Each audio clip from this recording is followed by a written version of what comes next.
ঢাকা থেকে সৌদি এয়ারলাইন্সের ফ্লাইট শুরু হলেও কাটছে না জটিলতা। টিকিটের জন্য প্রবাসীদের হাহাকার। ইকামা ভিসার মেয়াদ বাড়াতে সৌদিকে বাংলাদেশের চিঠি। স্বাস্থ্যের কোটিপতির সংখ্যা বেড়ে ৮৫। তদন্তে দুর্নীতি দমন কমিশন। নামের তালিকা মেলাতেই হিমশিম। দুর্নীতিবাজদের ঠেকাতে একসঙ্গে কাজ করবে র্যাব দুদক। পছন্দের ঠিকাদার প্রতিষ্ঠানকে ট্রেন ইজারা দিয়ে কোটি কোটি টাকা লোপাট। রেল কর্মকর্তার বিরুদ্ধে দুর্নীতির প্রমাণ। অপরাধ ঢাকতে ঘুষের প্রস্তাব, ব্যবস্থার আশ্বাস। এবং দেশে করোনার দ্বিতীয় ঢেউ ঠেকাতে ব্যাপক প্রস্তুতি নিলেও লকডাউনের কথা ভাবছে না সরকার। ব্রিটেনে ৬ মাসের কঠোর বিধি নিষেধ। প্রবাসীদের মিশ্র প্রতিক্রিয়া।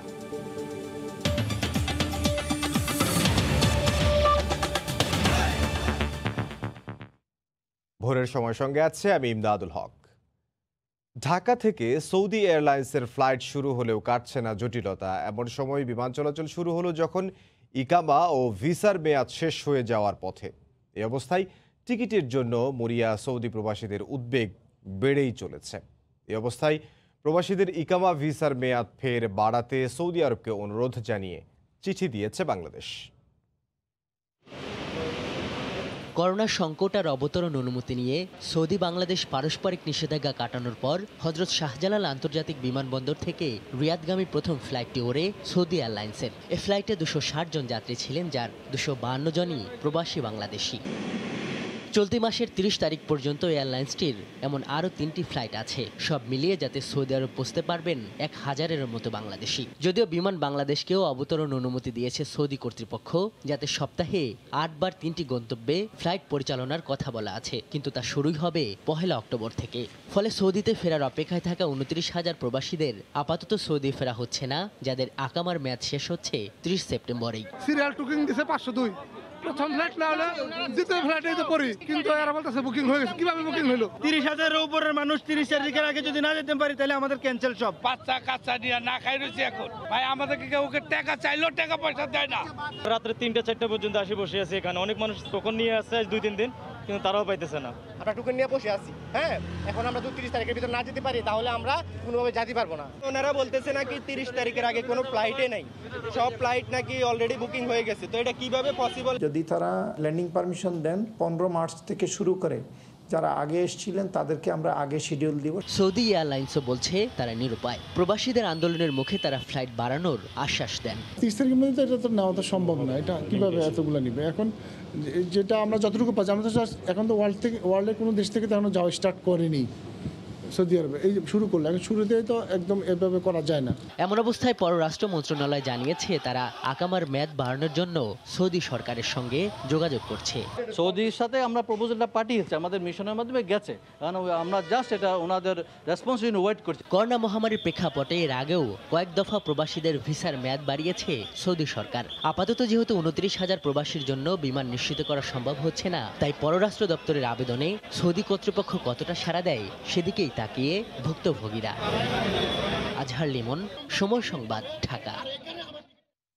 চাকরি বাঁচাতে সৌদি ফিরতে মরিয়া প্রবাসীরা টিকিটের আশায় ভোর থেকেই অপেক্ষায় আছেন। এই মুহূর্তে রাজধানীর কারওয়ান বাজারে আছেন সহকর্মী মামুন আবদুল্লাহ। বিস্তারিত জানতে সরাসরি যাচ্ছি তার কাছে। মামুন। এমদাদ, আপনি জানেন যে মহামারী করোনা বিশ্বে অনেক কিছু ওলটপালট করে দিয়েছে। তার মধ্যে আসলে যারা প্রবাসী আছেন তাদের ভাগ্যের চাকা বদলের পথে এখন অন্যরকম একটি আপনার রাস্তায় তারা চলে গিয়েছে। বিশেষ করে যারা মার্চের পরে আসলে মধ্যপ্রাচ্যর দেশ সৌদি আরব থেকে বাংলাদেশে এসেছিলেন, তারা কিন্তু আসলে বিপদের মুখে পড়েছেন। দীর্ঘ ৭ মাস যাবৎ তারা দেশে আছেন এবং তারা বিদেশে তাদের কর্মস্থলে সৌদি আরবে যেতে পারছেন না। এই কারণে কিন্তু বেশ কিছুদিন ধরে তারা বিক্ষোভ করছেন যে সৌদি এয়ারলাইন্স তাদেরকে কোনো টিকিট দিচ্ছেন না। আপনি জানেন যে কয়েকদিন ধরেই রাজধানীর এই কারওয়ান বাজারে সৌদি এয়ারলাইন্সের প্রধান যে টিকিট এর যে বিক্রি কেন্দ্র, সেখানে কিন্তু তারা বিক্ষোভ করে আসছেন। এবং আজকেও আমরা সকাল থেকে ভোর থেকে দেখেছি ৪টার পর থেকে, ভোর ৪টার পর থেকেই তারা এখানে জড়ো হতে শুরু করেছেন এবং সিরিয়াল ধরে, লাইন ধরে তারা টিকিটের প্রত্যাশায়, টোকেনের প্রত্যাশায় এসে অনেকে টোকেন পেয়েছেন, কিন্তু আপনার টিকিটের প্রত্যাশা এখানে দাঁড়িয়ে আছেন একদম ভোর রাত থেকে।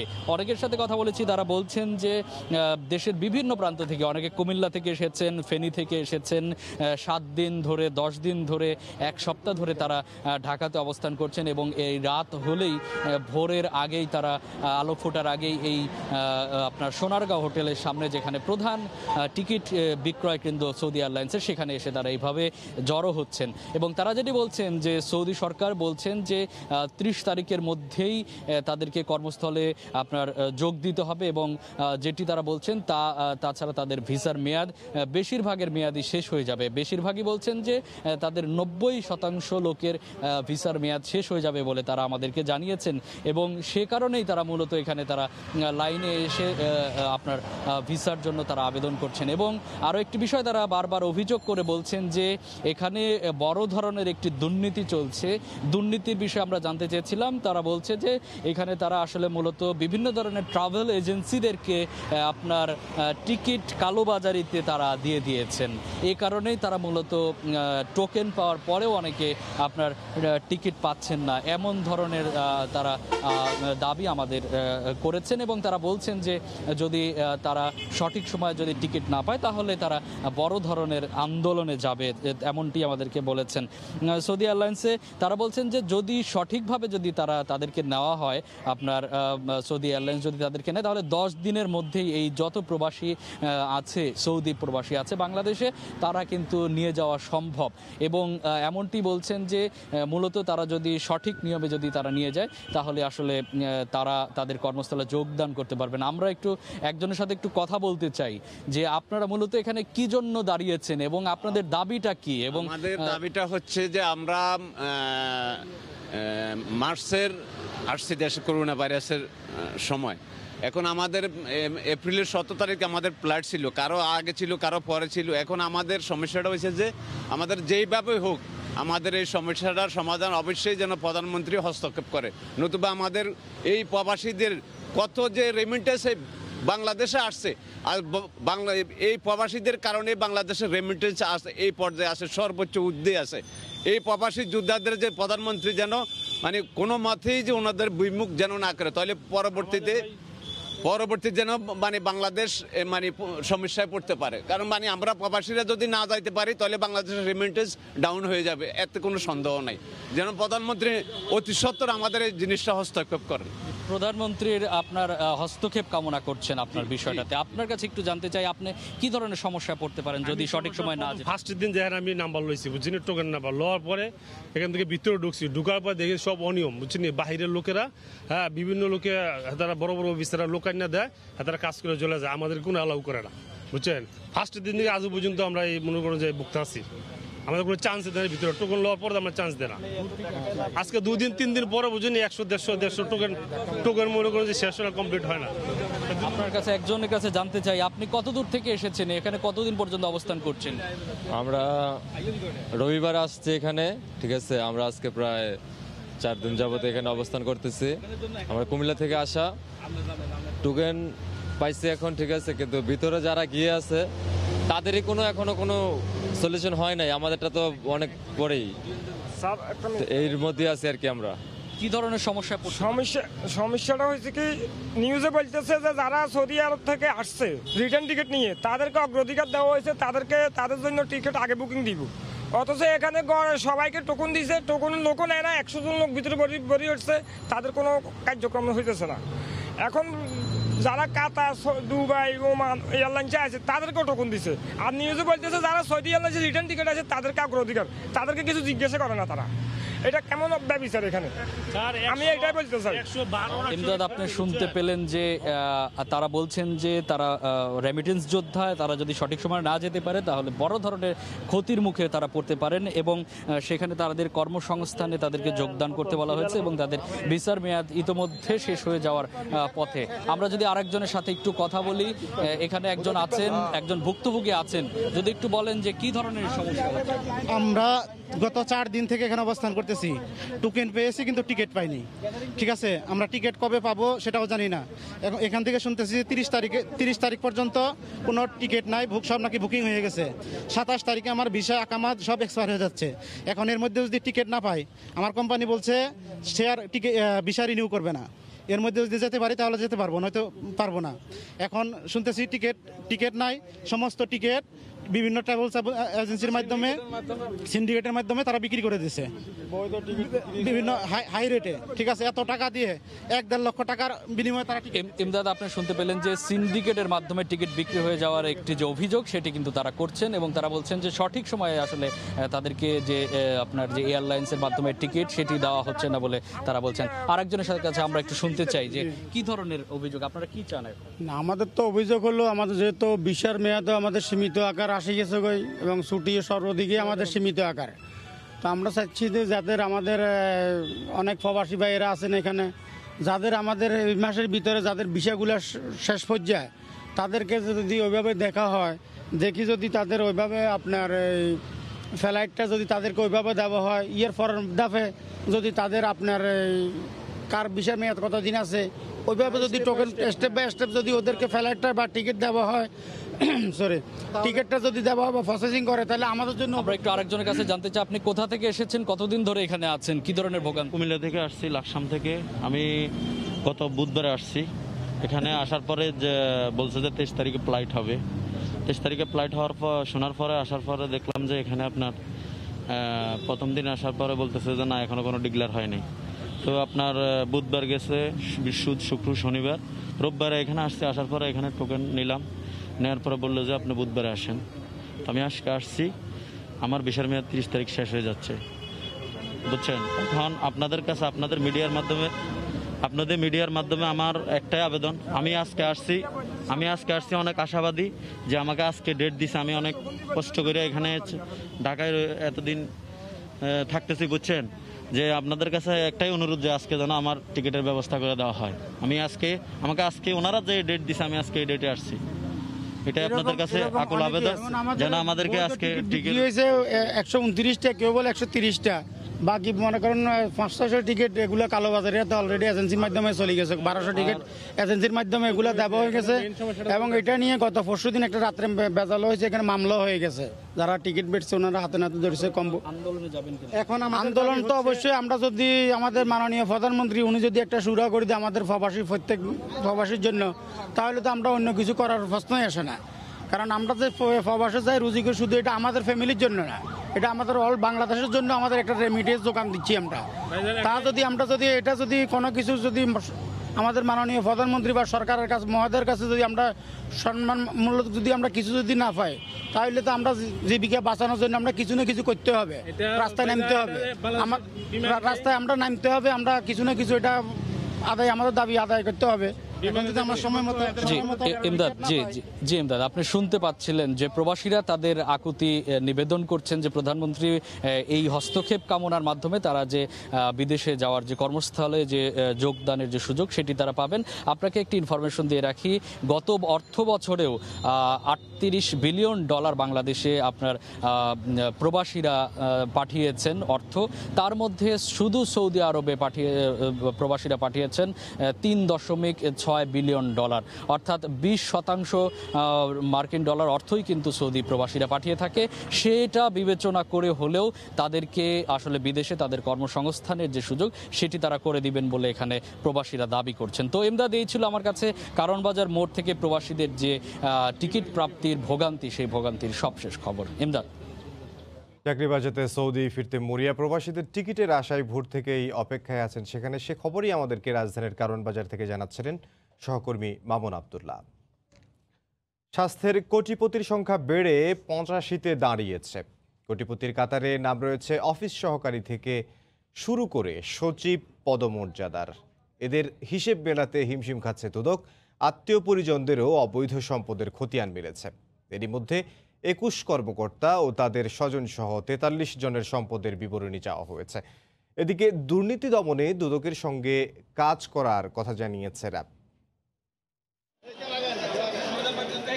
একদিনের ব্যবধানে স্বাস্থ্য অধিদপ্তরের ৪৫ থেকে বেড়ে ৮৫ অস্বাভাবিক সম্পদশালী ও কোটিপতির বিরুদ্ধে অনুসন্ধান ও তদন্ত করছে দুর্নীতি দমন কমিশন। এ তালিকায় নাম রয়েছে অধিদপ্তরের কেন্দ্রীয় কার্যালয় সহ দেশের বিভিন্ন মেডিকেল কলেজের নানা পর্যায়ের কর্মকর্তা, কর্মচারী, ড্রাইভার, অফিস সহকারী থেকে স্টোর কিপার পর্যন্ত। আবার সচিব পর্যায়ের কর্মকর্তা থেকে তৃতীয় শ্রেণীর কর্মচারী কোটিপতি বনে গেছেন। প্রত্যেকের নামেই রয়েছে অস্বাভাবিক সম্পদ উপার্জন, বিলাসবহুল গাড়ি ব্যবহার, ক্ষমতার অপব্যবহারের অভিযোগ। শত কোটি টাকার মালিক স্বাস্থ্যের ড্রাইভার মালিক গ্রেফতারের পর সামনে আসা দুর্নীতি করে কোটিপতি হওয়া সরকারি কর্মকর্তা কর্মচারীদের তালিকাটাও বেশ লম্বা।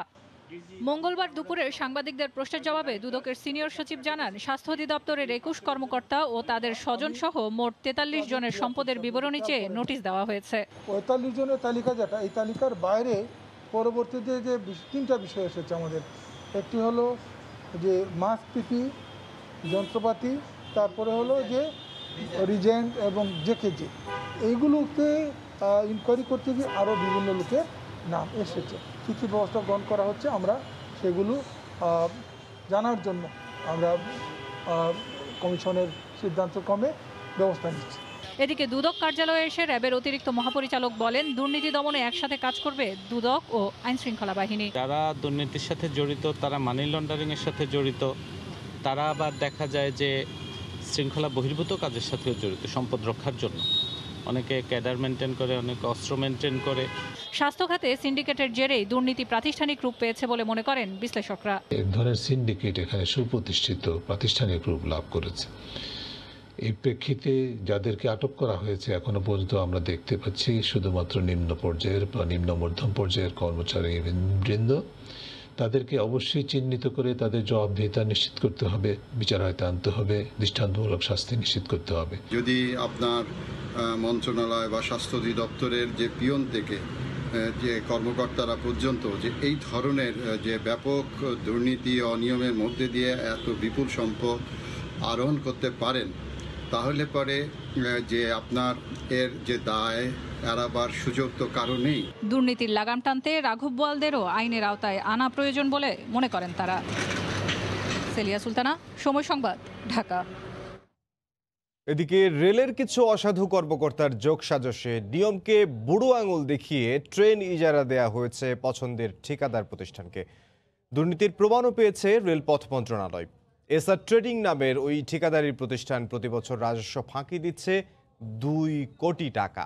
দুর্নীতির বিষয়ে কথা বলতে গেলে সংশ্লিষ্ট রেল কর্মকর্তা সময় সংবাদকে দেন ঘুষের প্রস্তাব। নাজবুস সালেহীর প্রতিবেদন। দৈনিক ১,৭০,০০০ টাকা ইজারায় চলত জামালপুর কমিউটার ট্রেন। পরে মাত্র ৭০,০০০ টাকায় এসআর ট্রেডিংকে ইজারা দেয়া হয় সেটি। ১০ বছরের লোকসান ৩৬ কোটি টাকা। রেলপথ মন্ত্রণালয়ের প্রতিবেদনেই উঠে এসেছে এমন দুর্নীতির চিত্র। একই অবস্থা দেওয়ানগঞ্জ কমিউটারের বেলায়ও। প্রতিদিন ৯০,০০০ টাকা ইজারায় চলে এটি। ২০১২ সালে যাত্রী পরিবহনে ৫০% আর পণ্য পরিবহনে ১০০% ভাড়া বাড়ায় সরকার। ৮ বছর ধরে নতুন ভাড়া আদায়ও করছে ইজারাদার, কিন্তু রেলকে দেয়া হচ্ছে আগের ভাড়া। অর্ধেক বাড়ছে, 50%। এখন তো ৯৫ টাকা হয়েছে। ৩০ টাকার ভাড়া ৯৫ টাকা, নাহলে সিট নাই। যখন থেকে ভাড়া বাড়ছে ৫০% বাড়ছে, তখন থেকেই আমরা এটা হয়েছে আর কি। নতুন ভাড়া অনুযায়ী ২ ট্রেনে প্রতিদিন ৭০,০০০ টাকা কম ইজারা ধরে তা পরিশোধ করতে পূর্বাঞ্চলের প্রধান বাণিজ্যিক কর্মকর্তার দপ্তর থেকে একটি চিঠি দেওয়া হয় এসআর ট্রেডিংকে। এতে ৮ বছরে লোকসান হয়েছে প্রায় ২০ কোটি টাকা।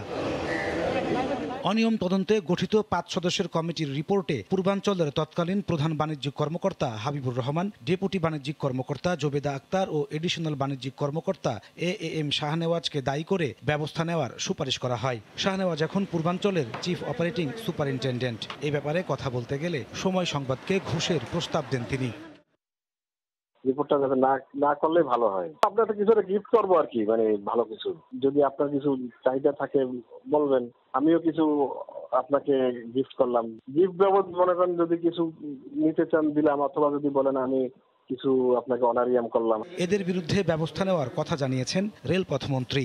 যে প্রশ্নটি তুলেছেন আপনি, সেটাই আমার অবশ্য নলেজে নেই। আমি এটা যেহেতু আপনি বলেছেন, আমি সংশ্লিষ্ট যে ফাইল, এটা আমি কালকেই দেখব। যদি এই ধরনের কোনো ঘটনা ঘটে থাকে, এই ধরনের কোনো রিকমেন্ডেশন হয় বা থাকে, তাহলে অবশ্যই তাদের বিরুদ্ধে আমরা ব্যবস্থা গ্রহণ করব। বর্তমানে বেসরকারি ব্যবস্থাপনায় পরিচালিত ৫৪টি ট্রেনের ৩৪টি এসআর ট্রেনিংয়ের দখলে। নাজমুস সালেহী, সময় সংবাদ, ঢাকা।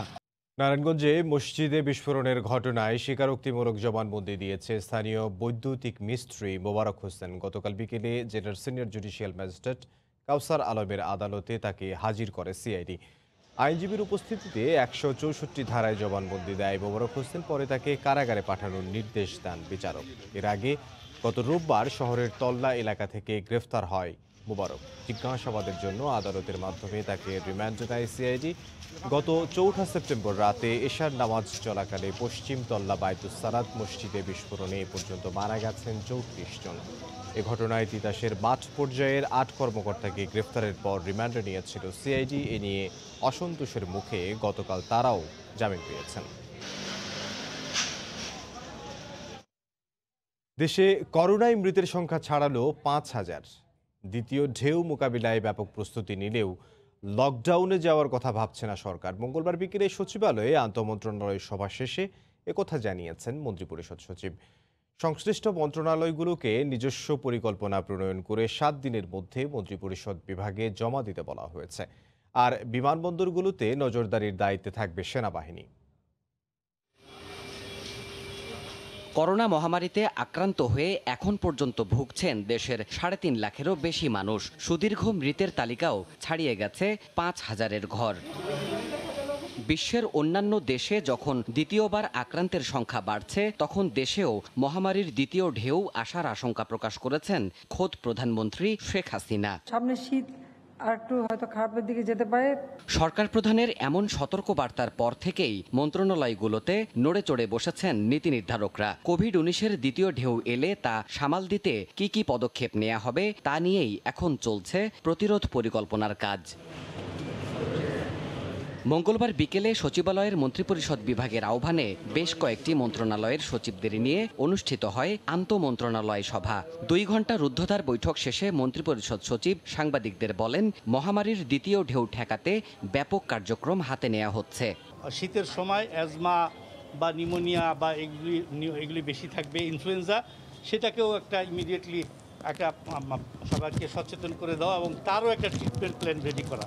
লোকজন বাইরের থেকে আসতে যাচ্ছে, তাদেরকে কিভাবে আমরা প্রিকশনারিভাবে ট্রিটমেন্ট করবো যাতে ইনফ্লো আর না হয়, বাইরের থেকে যাতে কোনো ভাইরাস আরও এক্সট্রা না আসে। তিনি জানান, মন্ত্রণালয়গুলোকে নিজস্ব পরিকল্পনা প্রণয়ন করতে তাগিদ দেওয়া হয়েছে। প্রত্যেকটা মন্ত্রণালয়ের উপরে দায়িত্ব দিয়ে দেওয়া হয়েছে, তারা তাদের অধিক্ষেত্রের অফিস আদালত বা ইনস্টিটিউশনগুলো কীভাবে চালাবে তারা অবস্থা অনুযায়ী সিদ্ধান্ত। 7 থেকে 10 দিন তারা একটা ওয়ার্ক প্ল্যান রেডি করবে। যদি কোনো রকম ইম্প্যাক্ট না হয়, আমাদের মূল কথা থাকবে আমরা ইকোনমিকে সচল রাখবো ইনশাআল্লাহ। এ সময় সেনাবাহিনীর প্রিন্সিপাল স্টাফ অফিসার জানান, বিমানবন্দরে যাত্রীদের আসা যাওয়া তদারকির পাশাপাশি প্রাতিষ্ঠানিক কোয়ারেন্টিনের ব্যবস্থা রাখা হবে প্রয়োজন মাফিক। সার্টিফিকেট নিয়ে আসে সবাই যে কারা কারা কোভিড ফ্রি সেটা, আর যারা না নিয়ে আসে তারা কতদিন হোম কোয়ারেন্টাইনে ছিলেন সেখানে সে একটা সার্টিফিকেট নিয়ে আসেন। এরকম যারা একদম কোনো সার্টিফিকেট নাই, কোনো কিছু নাই এবং যাদের সন্দেহ হয় তাদেরকে আমরা ইনস্টিটিউশনাল কোয়ারেন্টাইনে নিয়ে যাই। আপনারা জানেন ঢাকাতে দিয়াবাড়ি আছে, হাজি ক্যাম্প আছে। তবে চলমান এই বাস্তবতায় শিক্ষা প্রতিষ্ঠানগুলো খোলা কিংবা পরীক্ষা আয়োজনের বিষয়ে কোনো সিদ্ধান্ত এখনও নেওয়া হয়নি বলে জানান মন্ত্রিপরিষদ সচিব। দেবাশিস রায়, সময় সংবাদ, ঢাকা। দেশের বাইরের খবর। হঠাৎ করেই ব্রিটেনে লাফিয়ে লাফিয়ে বাড়ছে করোনা ভাইরাসে আক্রান্তের সংখ্যা। অদৃশ্য এই ভাইরাসের দ্বিতীয় দফার ছোবল থেকে ব্রিটিশদের রক্ষায় নতুন বিধিনিষেধে মিশ্র প্রতিক্রিয়া জানিয়েছে প্রবাসীরা। লন্ডন থেকে বিস্তারিত জানিয়েছেন শোয়েব কবির। পূর্ণাঙ্গ লকডাউন না দিয়ে ধীরে ধীরে করোনা ভাইরাসের সংক্রমণ কমাতে কঠোর বিধিনিষেধ ঘোষণা করলেন ব্রিটিশ প্রধানমন্ত্রী বরিস জনসন। জনগণের উদ্দেশ্যে দেওয়া এক ভিডিও বার্তায় তিনি বলেন, ব্রিটেনের স্বাস্থ্য বিভাগকে রক্ষার পাশাপাশি জীবন বাঁচাতে সবাইকে এসব বিধিনিষেধ মেনে চলতেই হবে। মাস্ক পরাসহ যথাসম্ভব বাসায় থেকে কাজ করার আহ্বান জানান তিনি। The virus has started to spread again in an exponential way. Infections are up. Hospital admissions are climbing. নতুন করে এই বিধিনিষেধ আরোপের পর মিশ্র প্রতিক্রিয়া দেখা দিয়েছে ব্রিটেনের বাংলাদেশি কমিউনিটিতে। একদিকে জীবন রক্ষার যুদ্ধ, অন্যদিকে জীবিকার প্রয়োজন। সবকিছু নিয়ে এক ধরনের দোটানায় তারা। যে উদ্যোগ নিছে সরকার, আমি মনে করি আমরা সবার লাগি একটা পাল্লা। সরকারের খালি এখানে কোনো কিছু নাই, আমরা জনগণের লাগি পারলা তারা নয়া আইন করছে যে 6 পিপল মোর দেন 6 পিপল ওইটা না গ্যাদারিং তো ওটাই আমরা আরো একটু শকিং করে আমাদের ব্যবসা বাণিজ্য গ্রোসারি শপ লাইক অন্য যেগুলা নিত্য প্রয়োজনীয় দ্রব্যগুলা এগুলা তো খোলা থাকবে যদি কাস্টমার আয় না তাহলে তো এই দশটা তো আমাদের। এদিকে অক্সফোর্ড বিশ্ববিদ্যালয়ের গবেষকরা করোনা ভ্যাকসিনের পরীক্ষামূলক প্রয়োগ চালিয়ে যাচ্ছেন। শিগগিরই এর ইতিবাচক ফলাফল দেখার অপেক্ষায় ব্রিটেন সহ পুরো বিশ্ববাসী। এজন্য নতুন করে করোনার বিরুদ্ধে যুদ্ধ ঘোষণা করলেন ব্রিটিশ প্রধানমন্ত্রী বরিস জনসন। পরিস্থিতি নিয়ন্ত্রণে সেনাবাহিনী প্রস্তুত বলে জানালেন তিনি। তবে তার এসব কর্ম পরিকল্পনা কতটুকু কার্যকর হচ্ছে করোনার বিরুদ্ধে লড়তে, এটাই এখন দেখার বিষয়। শোয়েব কবির, সময় সংবাদ, লন্ডন। ভোরের সময় আরও থাকছে পর্যাপ্ত মজুদের পরও দিনাজপুরে আবারও অস্থির চালের বাজার। মিলারদের দায়ী করছেন পাইকার ও খুচরা ব্যবসায়ীরা। উৎপাদন ব্যয় বাড়ার অযৌক্তিক দাবি মিল মালিকদের।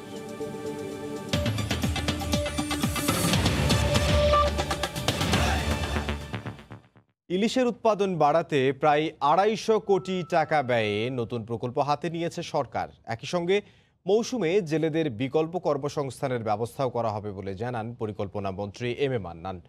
মঙ্গলবার দুপুরে জাতীয় অর্থনৈতিক পরিষদের নির্বাহী কমিটির সভায় ইলিশ সম্পদ উন্নয়ন ও ব্যবস্থাপনা শীর্ষক প্রকল্পটি অনুমোদন দেয়া হয়। সভায় মোট ৫টি প্রকল্পের জন্য ব্যয় ধরা হয়েছে ১,২৬৬ কোটি ১৩ লাখ টাকা। বিশ্বের ৭৫% ইলিশ উৎপাদন হয়ে থাকে বাংলাদেশে। গত ১১ বছরে ইলিশের উৎপাদন বেড়েছে প্রায় ৮৪%। সবশেষ ২০১৯-২০ অর্থ বছর ইলিশের উৎপাদন বেড়ে দাঁড়িয়েছে রেকর্ড ৫,৩৩,০০০ মেট্রিক টনে। উৎপাদনের পরিমাণ আরও বৃদ্ধি করতে এবার ২৪৬ কোটি ২৮ লাখ টাকা ব্যয়ে নতুন প্রকল্প হাতে নিয়েছে সরকার। মঙ্গলবার রাজধানীর শেরেবাংলা এনইসি সম্মেলন কক্ষে জাতীয় অর্থনৈতিক পরিষদের নির্বাহী কমিটির সভায় প্রধানমন্ত্রী শেখ হাসিনার উপস্থিতিতে ইলিশ সম্পদ উন্নয়ন ও ব্যবস্থাপনা শীর্ষক প্রকল্পটি অনুমোদন দেওয়া হয়। এটা ভালো কাজ হয়েছে, সরকারের অন্যতম সফল প্রকল্প। এটাকে এক্সপান্ড করা, কনসলিডেট করা, এই জন্য শুধু ইলিশ নিয়েই তিনি এই প্রকল্পটার জন্য যারা ইলিশ বিক্রি করে সার্বিকভাবে শুধু ইলিশের উপরে নির্ভর করে কিছু আমাদের জেলে ভাই বোনরা আছে থাকে, তো তাদেরকে ওই কয়েকদিন চাল তো দিবই, কিছু আর্থিক সহায়তা দিব এবং তাদেরকে জাল দিব এবং প্রশিক্ষণ দিব। সবাই প্রবাসী খাতকে গুরুত্ব দিয়ে ৩৩৫ কোটি ৭৮ লাখ টাকা ব্যয়ে ৪০টি উপজেলায় ৪০টি কারিগরি প্রশিক্ষণ কেন্দ্র ও চট্টগ্রামে একটি ইনস্টিটিউট অব মেরিন টেকনোলজি স্থাপন প্রকল্পের অনুমোদন দেওয়া হয়। পরিকল্পনা মন্ত্রী জানান, অপ্রয়োজনীয় রাস্তা নির্মাণ বা প্রশস্ত করা থেকে বিরত থাকতে নির্দেশ দিয়েছেন প্রধানমন্ত্রী। তার বার্তা হলো আপনারা সড়ক নির্মাণের ক্ষেত্রে বি ভেরি কেয়ারফুল, চিন্তা করে বানাবেন যাতে এটা আমাদের যথাযথ কাজে লাগে, মেনটেন করা যাবে, আমরা আর্থিকভাবে এটা মেনটেন করতে পারবো এবং অপ্রয়োজনীয় খামকা বাড়ি আমার বাড়ির পাশে যাবে, ওইটা শর্ট হবে, ডিস্টেন্স একটু কমে যাবে ৩ মাইল, এই ধরনের মানসিকতা বাইরে আমাদের আসতে হবে। অন্যান্য 3টি প্রকল্পের মধ্যে রয়েছে সড়ক পরিবহন ও সেতু মন্ত্রণালয়ের জামালপুর জেলার দিকপাইট সরিষাবাড়ি তারাকান্দি সড়ক উন্নতিকরণ, সীমান্ত এলাকায় বিজিবির ৭৩টি আধুনিক বর্ডার অবজারভেশন পোস্ট নির্মাণ এবং সমাজ কল্যাণ মন্ত্রণালয়ের 8টি সরকারি শিশু পরিবারে 25 শয্যা বিশিষ্ট শান্তিনিবাস স্থাপন প্রকল্প। কাজল আব্দুল্লাহ, সময় সংবাদ, ঢাকা। এক সপ্তাহে বাংলাদেশ থেকে ভারতের পশ্চিমবঙ্গে ইলিশ গেছে ৫০০ টনেরও বেশি। একে বাংলাদেশ সরকারের দুর্গাপূজার উপহার হিসেবে দেখছেন পশ্চিমবঙ্গবাসী। তবে চড়া দাম নিয়ে অসন্তোষ জানিয়েছেন কলকাতার ক্রেতারা। বিস্তারিত সুব্রত আচার্যের রিপোর্টে। পশ্চিমবঙ্গের বিভিন্ন জেলার বাজারগুলোতে বিক্রি হচ্ছে বাংলাদেশের রূপালী ইলিশ। দীর্ঘদিন পর আবারও এই ইলিশ পেয়ে কলকাতা সহ গোটা রাজ্যের বাঙালিরা খুশি থাকলেও ইলিশের দাম নিয়ে বিরক্ত সাধারণ ক্রেতারা। তবুও পকেটের দিকে না তাকিয়েই বাজারের ব্যাগে ইলিশ পুড়তে মরিয়া সবাই। এত বড় দেখিনি, এই রিসেন্টলি দেখছি অনেক বড় সাইজের দেখছি, দামটা অনেকই বেশি। আজকে 1000 টাকা, 1200 টাকা, 1300, 1400, 1600, 1400, 1500 টাকা, 1 কিলো 200, 1 কিলো 300। আমার কাছে 2 কিলো, 1 কিলো 800, ঠিক আছে, 2.5 কিলো সাইজের মাছ আছে। গেল 14ই সেপ্টেম্বর রাতে বেনাপোল পেট্রাপোল সীমান্ত দিয়ে ইলিশের প্রথম চালান প্রবেশ করে মমতার এই রাজ্যে। 20 টন ইলিশ দিয়ে শুরু হলেও সপ্তাহ জুড়ে প্রতিদিনই এসেছে ইলিশ। সবশেষ সোমবার রাতে এসেছে 90 টন। আমদানিকারক প্রতিষ্ঠানের সূত্রমতে 1450 টন ইলিশের মধ্যে এ পর্যন্ত এসেছে 510 টন। বাকি 10 অক্টোবরের মধ্যে পর্যায়ক্রমে পশ্চিমবঙ্গে পৌঁছাবে বলে জানা গেছে। মূলত বাংলাদেশের মাছ ধরার পরিমাণের ওপর নির্ভর করে প্রতিদিনের চালান নির্ধারণ করা হচ্ছে বলে বাংলাদেশের রপ্তানিকারক সূত্রে জানা গেছে। সুব্রত আচার্য, সময় সংবাদ, পশ্চিমবঙ্গ, ভারত। পাবনার বাজারগুলোতে কমেছে মাছের সরবরাহ, এতে দাম কিছুটা বেশি বলে অভিযোগ করেছেন ক্রেতারা। ভোর থেকেই বিক্রেতাদের হাঁক ডাকে সরগরম শহরের মাসুম বাজার। মিলছে দেশীয় ট্যাংরা, শিং, বোয়াল, পুঁটি, মাগুর সহ বিভিন্ন প্রজাতির মাছ। তবে বৈরী আবহাওয়ায় বাজারে মাছের সরবরাহ কিছুটা কম বলে জানিয়েছেন ব্যবসায়ীরা। এই কারণে দামও উঠতির দিকে বলে অভিযোগ ক্রেতাদের। প্রতি কেজি ট্যাংরা আকার ভেদে 400 থেকে 600 টাকায়, পুঁটি 120 থেকে 300, কই 500 থেকে 1000, মাগুর 400 থেকে 900 টাকায় বিক্রি হচ্ছে। মাসুম বাজারের 25টি আড়তে প্রতিদিন 5 লাখ টাকার মাছ বেচা কেনা হয়। বাগেরহাটের দড়াটানা নদীর পাশেই কেবি বাজার। বিভিন্ন প্রজাতির সমুদ্রের মাছের জন্য বাজারটি নামকরা। এই মুহূর্তে বাজারের খবর জানতে সেখানে আছেন আমাদের সহকর্মী আলী আকবর টুটুল। আমরা তার সঙ্গে সরাসরি যোগ দেব। বাগেরহাটের সবচেয়ে বড় সামুদ্রিক বাজার হলো দড়াটা নদীর পাশে কেবি বাজার। এটা অবতরণ কেন্দ্র মাছের এবং সবচেয়ে বৃহত্তম এই বাজারে প্রতিদিন প্রায় লক্ষ লক্ষ টাকার মাছ এখানে বিক্রি হয়।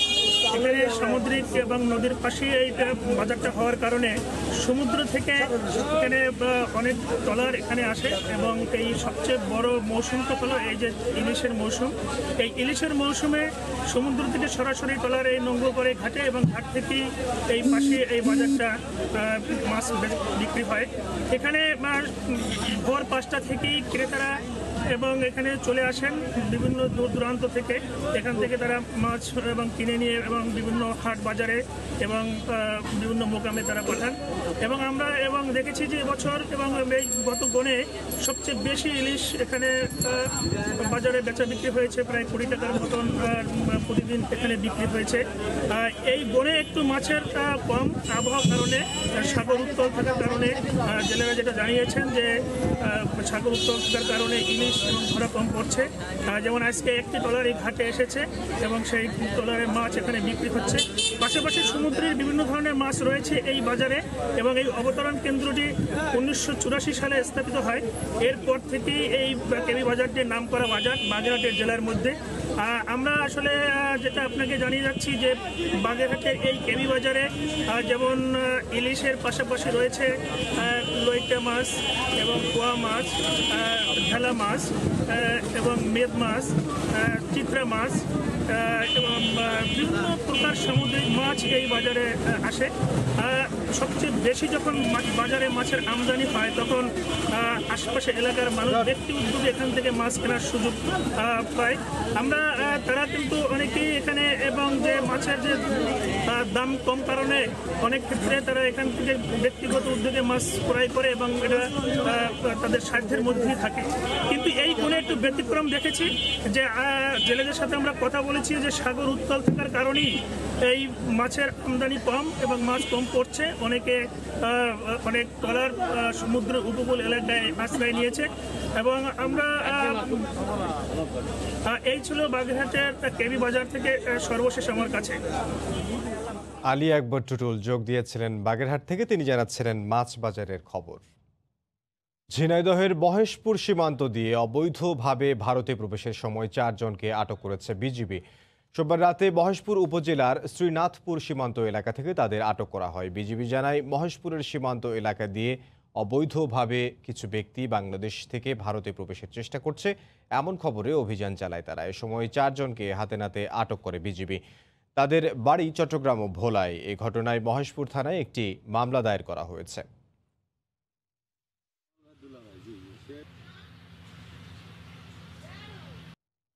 পাটুরিয়া দৌলতদিয়া নৌ রুটে যানবাহনের চাপ বেড়েছে। এই মুহূর্তে মানিকগঞ্জের পাটুরিয়া ঘাটে আছেন সহকর্মী ইউসুফ আলী। সরাসরি যাব তার কাছে।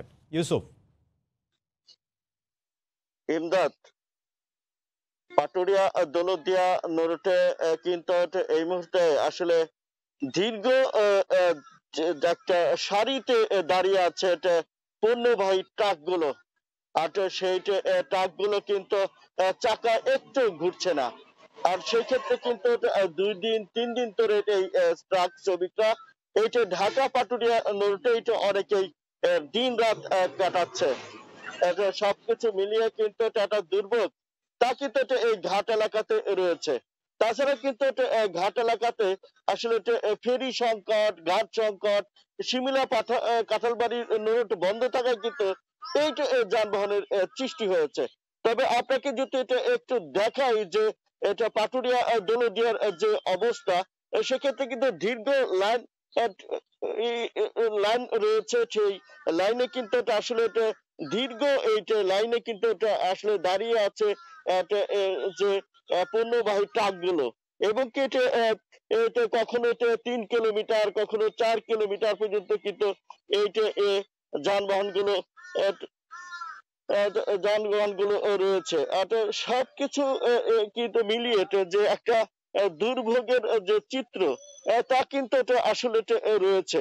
আসলে সবকিছু মিলিয়ে পাটুরিয়া দৌলতদিয়া রোডের যে আসলে ঘাট রয়েছে, ঘাটও কিন্তু সংকট হয়ে পড়ছে দিনের পর দিন। অন্যদিকে কিন্তু এই যে পাটুরিয়া দৌলতদিয়ার এই যে ফেরিগুলো রয়েছে, মোট 19টি ফেরি আসলে এই ঘাট এলাকাতে ছিল। সেই ক্ষেত্রে কিন্তু ঘাট এলাকাতে এখন মাত্র 16টি ফেরি রয়েছে। অর্থাৎ সবসময় কিন্তু 2টি 3টি করে আসলে ফেরি বিকল হয়ে যাচ্ছে। অন্যদিকে কিন্তু 3টি ফেরি অলরেডি বিকল হওয়ার কারণে সেটা কিন্তু নারায়ণগঞ্জ ডক ইয়ার্ডে নেওয়া হয়েছে মেরামতের জন্য। অন্যদিকে কিন্তু আসলে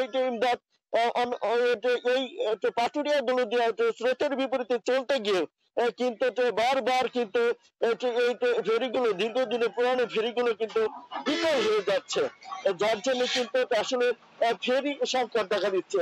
অন্যদিকে কিন্তু এই যে আসলে নাব্যতা সংকটে দেখা দিচ্ছে বারবার। সেক্ষেত্রে কিন্তু ঘাটগুলোকে কিন্তু আসলে ড্রেজিং করে আবার সেটাকে মেরামত করে চালানো হচ্ছে। অর্থাৎ কখনো 6 ঘন্টা, 7 ঘন্টা, 8 ঘন্টা করে কিন্তু কোনো ঘাট বন্ধ থাকতে হবে। পাটুরিয়া ঘাট এলাকায় যে আসলে 5টি ঘাট রয়েছে, তার মধ্যে 4টি রয়েছে আর কি ফেরিঘাট। এই ফেরিঘাটও কিন্তু প্রতিদিনই 2-1 ঘন্টা 4 ঘন্টা করে বন্ধ থাকছে। বিএডব্লিউটিএ সেটাকে ড্রেজিং করছে, ড্রেজিং করে আবার ঠিক করছে, যার জন্য কিন্তু এই দুর্ভোগটা চরম আকার ধারণ করছে। বিএডব্লিউটিএ এবং টিএসসি এবং আসলে সরকারের যদি সঠিক পদক্ষেপ আসলে পরিকল্পনা না নেয়, তাহলে কিন্তু এই সমস্যা দূর করা সম্ভব না বলে সংশ্লিষ্টরা আমাকে জানিয়েছে। এই ছিল আমার কাছে পাটুরিয়া ঘাট থেকে সর্বশেষ অবস্থা। পাটুরিয়া ঘাট থেকে ইউসুফ আলী। নিয়ন্ত্রণহীন চাঁদাবাজিতে অতিষ্ঠ মিরপুরের পাইকারি সবজি আড়তের ব্যবসায়ীরা। পণ্য পরিবহনে রিক্সা প্রতি 10 টাকা আর ভ্যান প্রতি গুনতে হচ্ছে 20 টাকা করে। কেন এই টাকা নেওয়া হচ্ছে আর এর নেপথ্যেই বা কারা, তা জানতে চাইলে সময় সংবাদের ক্যামেরা দেখেই দৌড়ে পালান চাঁদাবাজরা। পৌরবাজার ঘুরে কোথাও নজরে আসেনি পুলিশি তৎপরতা। সুমন আহমেদের তোলা ছবিতে জুবাইর ফয়সালের রিপোর্ট।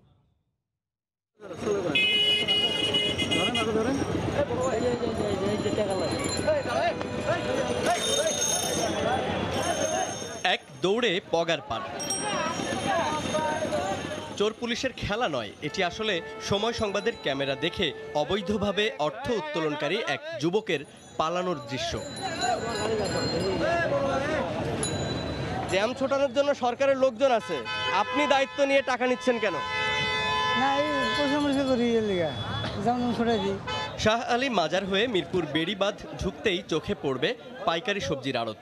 দেশের বিভিন্ন স্থান থেকে প্রতিদিন যেখানে কয়েক কোটি টাকার কাঁচা সবজি হাত বদল হয়ে চলে যায় রাজধানীর নানা জায়গায়। কিন্তু এই বাজার ঘিরে সরকারের পরিকল্পনা আর পুলিশি তৎপরতার অভাবে দিনের পর দিন চলে আসছে অবৈধ অর্থের কারসাজি। এই যেমন হলুদ টি শার্টের এই ব্যক্তি গেইটে বসে মাজারের নামে তুলছেন টাকা। টিভি ক্যামেরা দেখে তিনিও বনে গেলেন ক্রেতা। এক এক সময় এক এক গ্রুপ করে কারা করে আমরা জানি না। আমরা শুধু ভিতরে তার হলো বাজারের ভিতরে। এই বাজার থেকে পণ্য বের করতে গেলেই দিতে হয় টাকা। তারা কয় আমাকে খুদ দিতে হইব, সাদা দিতে হইব। এই হিন্দে ব্যান নামলে পারে ব্যানে দেওয়া লাগে 30 টাকা। এটা ওনাদেরকে না দিলে মনে করেন আমরা যাইতে দেয় না। অনেক সময় মারামারি ঝগড়াঝাটিও লাগে। আমার সাথে মনে করেন 2-3 বার ঝগড়া লাগছে, তা কি করে মনে হয় ক্ষমতা আছে এরা নিতে আছে। এসব অপকর্মের সঙ্গে জড়িতদের চিহ্নিত করা খুব বেশি কঠিন না হলেও বরাবরই তারা থেকে যায় ধরাছোঁয়ার বাইরেই। ব্যবসায়ীরা মনে করেন এর নেতিবাচক প্রভাব পড়ছে পুরো বাজার ব্যবস্থার উপর। জুবায়ের ফয়সাল, সময় সংবাদ, ঢাকা। নিজেদের দক্ষতা বাড়ানোর পাশাপাশি প্রতিযোগী দেশগুলোর বন্দরের সাথে টিকে থাকতে অবশেষে অত্যাধুনিক যন্ত্রপাতি সংগ্রহ শুরু করেছে চট্টগ্রাম বন্দর কর্তৃপক্ষ। আগামী 1 বছরের মধ্যে 1000 কোটি টাকা মূল্যের যন্ত্রপাতি কেনা হবে। এর মধ্যে 4টি গ্যান্ট্রি ক্রেনও রয়েছে। বিস্তারিত জানাচ্ছেন কমল দে। দেশের অর্থনীতির সীমারেখা ক্রমশ বাড়তে থাকায় প্রতি বছরই চট্টগ্রাম বন্দরে পণ্য ওঠানামার পরিমাণও পাল্লা দিয়ে বাড়ছে, কিন্তু সেই অনুযায়ী বন্দরের সক্ষমতা বাড়ছে না। ফলে দেখা দিচ্ছে নানা জটিলতা। আধুনিক যন্ত্রপাতির সাথে যে দক্ষতা, এটা যদি বৃদ্ধি হয় তাহলে কিন্তু আমাদের বন্দর উত্তরোত্তর কিন্তু আরও অগ্রগতি হবে। শোর ক্রেন যেগুলি আছে সেগুলি কিন্তু অনেক পুরানো এবং অনেক বছর ধরে এগুলি ব্যবহার করার পরে এখন ব্যবহার উপযোগী না। বিশ্বের শীর্ষস্থানীয় 10টি বন্দরের মধ্যে 9টির অবস্থানে এশিয়ায়। এই তালিকায় চট্টগ্রাম বন্দরের স্থান 58তম হয়। সামনের দিকে রয়েছে প্রতিবেশী দেশগুলোর বন্দর। সীমিত যন্ত্রপাতি দিয়ে বিশ্বের সব অত্যাধুনিক বন্দরের সাথে প্রতিযোগিতা করছে চট্টগ্রাম বন্দর। বিশ্বের অন্যান্য বন্দরগুলিতে যেখানে শত শত গ্যান্ট্রি ক্রেন, তার বিপরীতে চট্টগ্রাম বন্দরে গ্যান্ট্রি ক্রেন রয়েছে মাত্র 14টি। এক্ষেত্রে ব্যবসায়ীরা বলছেন বন্দরের সক্ষমতা বাড়াতে হলে অত্যাধুনিক যন্ত্রপাতি সংযোজনের কোনো বিকল্প নেই। এই অবস্থায় বন্দরের সক্ষমতা বাড়াতে 1000 কোটি টাকা মূল্যের যন্ত্রপাতি কিনতে যাচ্ছে বন্দর কর্তৃপক্ষ। চূড়ান্ত অনুমোদন পাওয়ার পর এখন চলছে টেন্ডার প্রক্রিয়া। নতুন প্রকল্প নিয়েছি যেখানে 94টি বিভিন্ন রকমের যন্ত্রপাতি আমরা ক্রয় করছি। এই যন্ত্রপাতি আমাদের সক্ষমতাকে আরও বাড়াবে। ব্যবসায়ীদের অভিযোগ, বন্দরে পুরাতন যন্ত্রপাতি ব্যবহারের কারণে অনেক সময় জাহাজের ঘর অবস্থানকালীন সময় বেড়ে যায়। এই সংকট এড়াতে অত্যাধুনিক এবং কার্যকর যন্ত্রপাতি সংগ্রহের দাবি তাদের। বে টার্মিনালের কাজ শেষ করতে হবে, বন্দরের জেডি বাড়াতে হবে, নতুন নতুন টার্মিনাল করতে হবে। শিপ ক্রেনের মাধ্যমে ওঠানামা করি কন্টেনার, সেক্ষেত্রে যদি জিসিবিতে জেটির আধুনিকায়ন করে গ্যান্ট্রি ক্রেন লাগানো হয় তাহলে বন্দরের উৎপাদনশীলতা বাড়বে। চট্টগ্রাম বন্দর বছরে 30 লাখ কন্টেনার এবং 10 কোটি মেট্রিক টনের বেশি পণ্য হ্যান্ডেলিং করে। কমল দে, সময় সংবাদ, চট্টগ্রাম। বাংলাদেশ, মালয়েশিয়া ও সিঙ্গাপুরের যৌথ উদ্যোগে প্রায় 800 কোটি টাকা ব্যয়ে ময়মনসিংহে দেশের সর্ববৃহৎ সৌর বিদ্যুৎ প্রকল্পের কাজ প্রায় শেষ হওয়ার পথে। চলতি বছরে এই প্রকল্প থেকে বিদ্যুৎ উৎপাদন শুরু হওয়ার কথা রয়েছে। এ বিষয়ে বিস্তারিত জানাতে সুতিয়াখালীতে আছেন সহকর্মী হারুনুর রশিদ। সরাসরি যাব তার কাছে। হারুন, দেশের সর্ববৃহৎ সৌর বিদ্যুৎ প্রকল্প ময়মনসিংহের সুতিয়াখালীর 50 মেগাওয়াট উৎপাদন ক্ষমতা সম্পন্ন এই সৌর বিদ্যুৎ প্রকল্পের কাজ প্রায় শেষ পর্যায়ে এসেছে। এখানে সংশ্লিষ্ট যারা আছেন, এই পাওয়ার প্ল্যান্ট সংশ্লিষ্ট যারা আছেন তারা বলছেন যে সব কিছু ঠিকঠাক থাকলে আগামী 1 মাসের মধ্যেই তারা আসলে উৎপাদনে যেতে পারবেন এবং জাতীয় গ্রিডে এই সৌর বিদ্যুৎ প্ল্যান্ট থেকে 50 মেগাওয়াট বিদ্যুৎ যুক্ত হবে বলে তারা আশা করছেন। তো এখানে এই যে সৌর বিদ্যুতের যে প্রকল্পটি স্থাপন হয়েছে, এখানে আমরা এসে সকাল থেকে যে বিভিন্ন এলাকা পরিদর্শন করে যে বিষয়টি দেখেছি যে এখানে কাজ প্রায় শেষ পর্যায়ে নিয়ে এসেছেন এখানকার যারা সংশ্লিষ্ট প্রকৌশলী আছেন। বিশেষ করে একটি বিষয় জানিয়ে রাখছি যে এই সৌর বিদ্যুৎ প্রকল্পটি বাংলাদেশ, মালয়েশিয়া এবং সিঙ্গাপুরের যৌথ উদ্যোগে হচ্ছে এবং এটি বাস্তবায়ন করছে HDFC সিন পাওয়ার লিমিটেড নামের একটি কোম্পানি এবং তাদের যে কাজ সেই কাজটি একেবারেই গুছিয়ে এনেছেন। আমরা দেখেছি যে এখানে প্রায় 1 বর্গ কিলোমিটার এলাকা জুড়ে সৌর বিদ্যুতের যে সোলার প্লেট রয়েছে সেই প্লেটগুলো স্থাপন করা হয়েছে এবং এখানে যে 10টি বক্স ট্রান্সফরমার বসানো হয়েছে এবং 132 kVA ট্রান্সমিশন স্টেশন যেটি টাওয়ার সেটিও স্থাপন করা হয়েছে এবং এইখানকার যে আনুষঙ্গিক কাজ সেই কাজগুলো চলছে। এই মুহূর্তে যে কাজগুলো হচ্ছে আমাদের যেটি এখানকার প্রকল্প কর্মকর্তা এবং প্রকল্প পরিচালক যিনি জানিয়েছেন যে বর্তমানে যে চীনা প্রকৌশলীরা এখানে যে তাদের যে যন্ত্রপাতিগুলো বসানো হয়েছে, বিশেষ করে ট্রান্সফরমার এবং ট্রান্সমিশন টাওয়ার, সেগুলো এবং অন্যান্য যে যন্ত্রপাতি আছে সেই যন্ত্রপাতিগুলো এখন টেস্টিংয়ের কাজ চলছে এবং কমিশনিংয়ের কাজ চলছে এবং এটি খুব অল্প সময়ের মধ্যেই তারা শেষ হবে বলে আশা করছেন এবং এটি শেষ হয়ে গেলেই তারা আশা করছেন যে হয়তো 1 মাসের মধ্যে এটি যদি উদ্বোধন করা যায় তাহলে জাতীয় গ্রিডে 50 মেগাওয়াট বিদ্যুৎ সেই বিদ্যুৎগুলো তারা সরবরাহ করতে পারবেন এবং এটি জাতীয় বিদ্যুৎ যে চাহিদা রয়েছে সেই চাহিদা পূরণে গুরুত্বপূর্ণ ভূমিকা রাখবে বলে তারা মনে করছেন। আমি কথা বলেছিলাম এই প্রকল্পের প্রকল্প পরিচালক পিডিবির নির্বাহী প্রকৌশলী ইন্দ্রজিৎ সরকারের সাথে। তিনি জানিয়েছেন যে এই প্রকল্পটি বাস্তবায়ন করার জন্য ব্রহ্মপুত্র নদীর পাড়ে যে সুতিয়াখালী এলাকা, এখানে প্রকল্পটি বাস্তবায়ন হচ্ছে। এখানে নদী শাসন করে বেড়িবাঁধ দেওয়া হয়েছে এবং চতুর্দিকে কাঁটাতারের বেড়া দেওয়া হয়েছে এবং প্রায় 1 বর্গ কিলোমিটার এলাকা জুড়ে এখানে সোলার প্লেট স্থাপন করা হয়েছে এবং অন্যান্য যে আনুষঙ্গিক কাজ সেই কাজগুলো তারা সমাপ্ত করেছেন বলে তারা আমাদেরকে জানিয়েছেন। তো সবকিছু ঠিকঠাক থাকলে তারা খুব দ্রুত এটি উদ্বোধনে যাবে এবং এখান থেকে যে কেওয়াটখালীর যে জাতীয় গ্রিড উপকেন্দ্র আছে সেই উপকেন্দ্র পর্যন্ত ভূগর্ভস্থ যে ট্রান্সমিশন লাইন সেই লাইনও কমপ্লিট করা হয়েছে। অর্থাৎ আনুষঙ্গিক সব কাজ প্রায় শেষ পর্যায়ে খুব দ্রুতই এই সোলার প্ল্যান্টটি উদ্বোধন হবে। তো এই ছিল আমার কাছে সর্বশেষ। সুতিয়াখালী থেকে যোগ দিয়েছিলেন সহকর্মী হারুনুর রশিদ। কম দামে কেনা ধানের পর্যাপ্ত মজুদের পরও দিনাজপুরে চালের বাজার আবারও অস্থির হয়ে উঠেছে। 2 থেকে 3 দিনের ব্যবধানে প্রকারভেদে সব ধরনের চাল কেজিতে বেড়েছে 3 টাকা পর্যন্ত। আর চাল ব্যবসায়ীরা বলছেন মিল পর্যায়ে দাম বৃদ্ধির ফলে পাইকারি ও খুচরা বাজারে প্রভাব পড়েছে। বাজারে ধানের দাম বেশি এবং উৎপাদন ব্যয় বাড়ায় চালের মূল্য বৃদ্ধি পেয়েছে বলে অযৌক্তিক দাবি মিল মালিকদের। গোলাম নবী দুলালের তথ্য ও মসজিদ আলম শিমুলের ছবি নিয়ে রিপোর্ট। দিনাজপুরের বাজারে গত 2-3 দিনের ব্যবধানে সব ধরনের চালের দাম প্রকারভেদে কেজিতে 2 থেকে 3 টাকা পর্যন্ত বেড়েছে। মূল্য বৃদ্ধিতে ভোগান্তিতে পড়েছেন খেটে খাওয়া মানুষেরা। চালের দাম বাড়ছে কেজিতে 3-4 টাকা করে, এরকম করে বাড়লে তো আমাদের সমস্যা। চালের দামটা যেন একটু কম থাকে তাহলে আমরা দিন আনিয়ে দিন খাই যারা, তাদের জন্য খুব উপকার হবে। চালের দামটা একটু কমলে ভালো হয়। সরকার তো বলতে কমবে, দাম তো কমতেছে না। মূল্য বৃদ্ধির কারণ হিসেবে মিল মালিকদের সিন্ডিকেটকে দুষছেন পাইকার আর খুচরা বিক্রেতারা।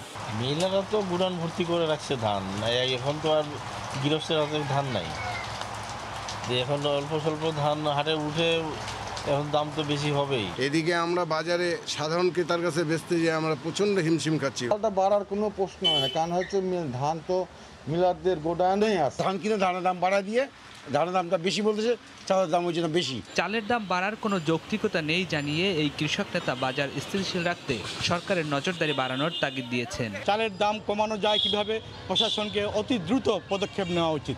অভিযোগ অস্বীকার করে চালকল মালিক গ্রুপের এ নেতা দাবি করেন ধানের বাজারের সঙ্গে সঙ্গতি রেখে চাল বিক্রি করা হচ্ছে। সরকার যদি মনে করে যে আমরা ডিউ শুল্ক কমাবো অথবা ওএমএস ছাড়বো, তাহলে ধানের বাজারে পড়ে যাবে এবং আড়তদার পর্যায়ে চালের বাজারে পড়ে যাবে, কারণ মিলেদের কাছে সেই পর্যাপ্ত পরিমাণে দাম নেই। জেলায় বড় মৌসুমে 1,71,000 হেক্টর জমিতে উৎপাদন হয়েছে 7 লাখ মেট্রিক টন চাল। সময় সংবাদ, দিনাজপুর। করোনার পর বন্যায় পানিতে তলিয়ে ব্যাপক ক্ষতি হয় দেশের অন্যতম তাঁত সমৃদ্ধ এলাকা সিরাজগঞ্জের তাঁত শিল্পের।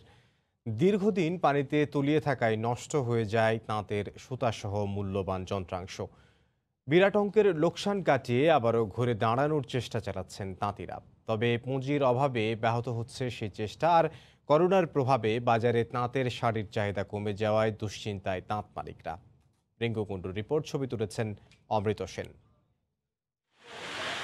প্রথমে করোনার থাবা, তারপরে বন্যার আঘাতে প্রায় 5 মাস ধরে বন্ধ ছিল তাঁত কারখানাগুলো। চলতি বন্যায় জেলার সদর, বেলকুচি, শাহজাদপুর ও চৌহালি উপজেলার হাজার হাজার তাঁত কারখানাগুলো দীর্ঘদিন পানিতে তলিয়ে থাকায় বিরাট অঙ্কের আর্থিক ক্ষতি হয় তাঁত ব্যবসায়ীদের।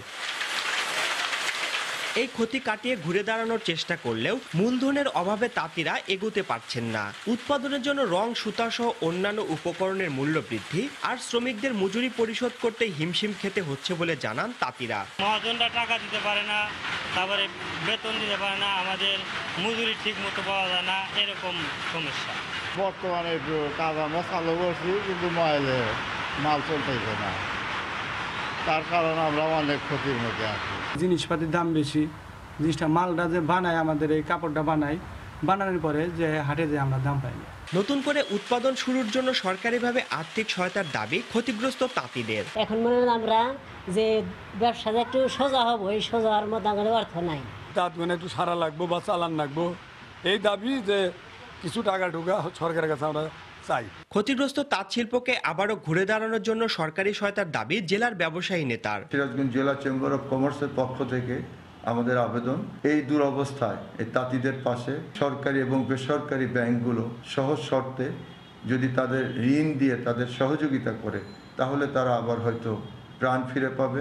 জেলায় তাঁত শিল্পে পাওয়ারলুম ও হ্যান্ডলুম রয়েছে প্রায় 5 লাখ। এবারে বন্যায় প্রায় 50,000 তাঁত ক্ষতিগ্রস্ত হয়। রিঙ্কু কুণ্ডু, সময় সংবাদ, সিরাজগঞ্জ। ভোরের সময় আরো থাকছে।